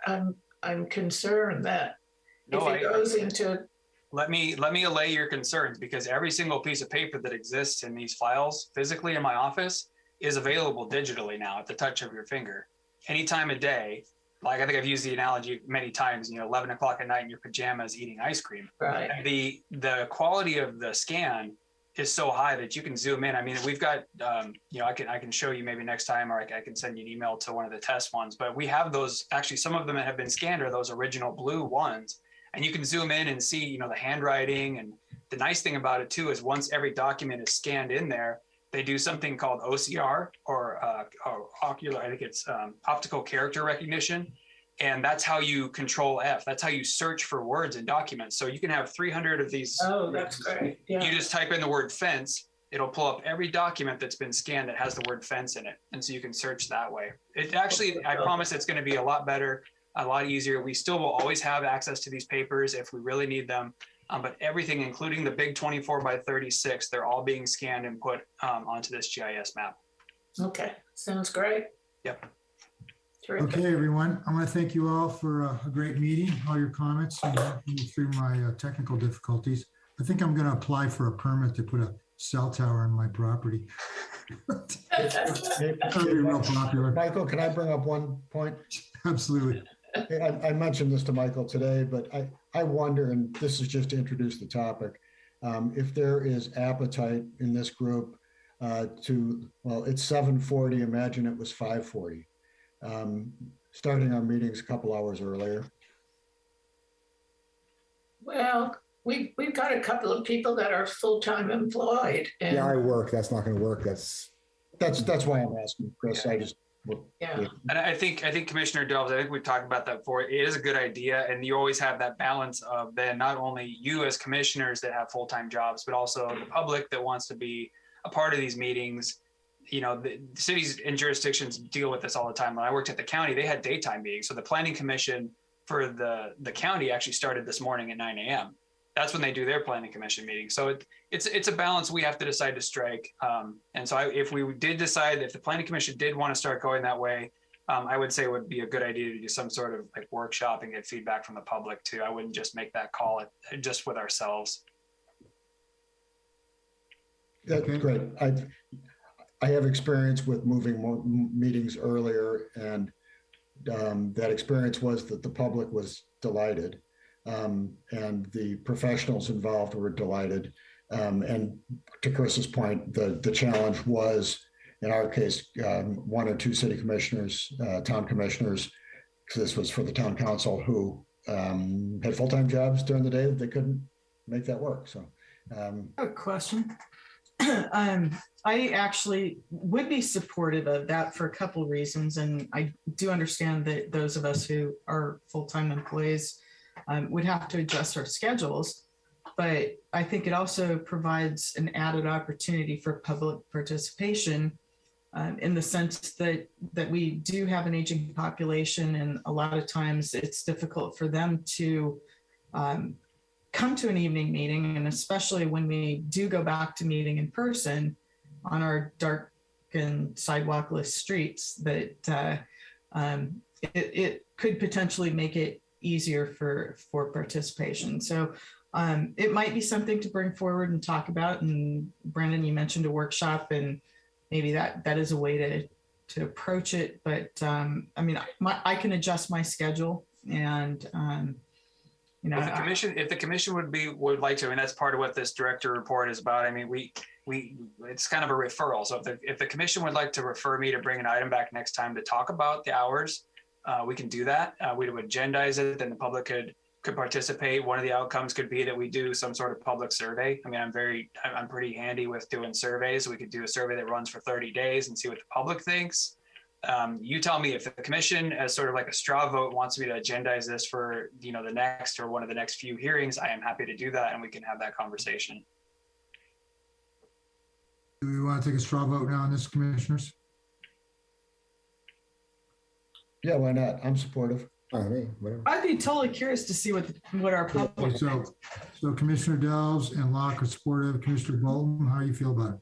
Yeah, it's fine. I mean, I don't mind talking about it. Sounds great. Okay, Commissioner Lehman. Same here. Okay, I'm supportive. You got to go on. Okay, we'll talk about it here in the next couple months. I'll put it on the agenda. Thank you. All right, I think that wraps it up. So we are adjourned. Thank you, everyone. We'll see you guys. Everyone. Pray for rain. Take care. Right. Bye-bye. Bye.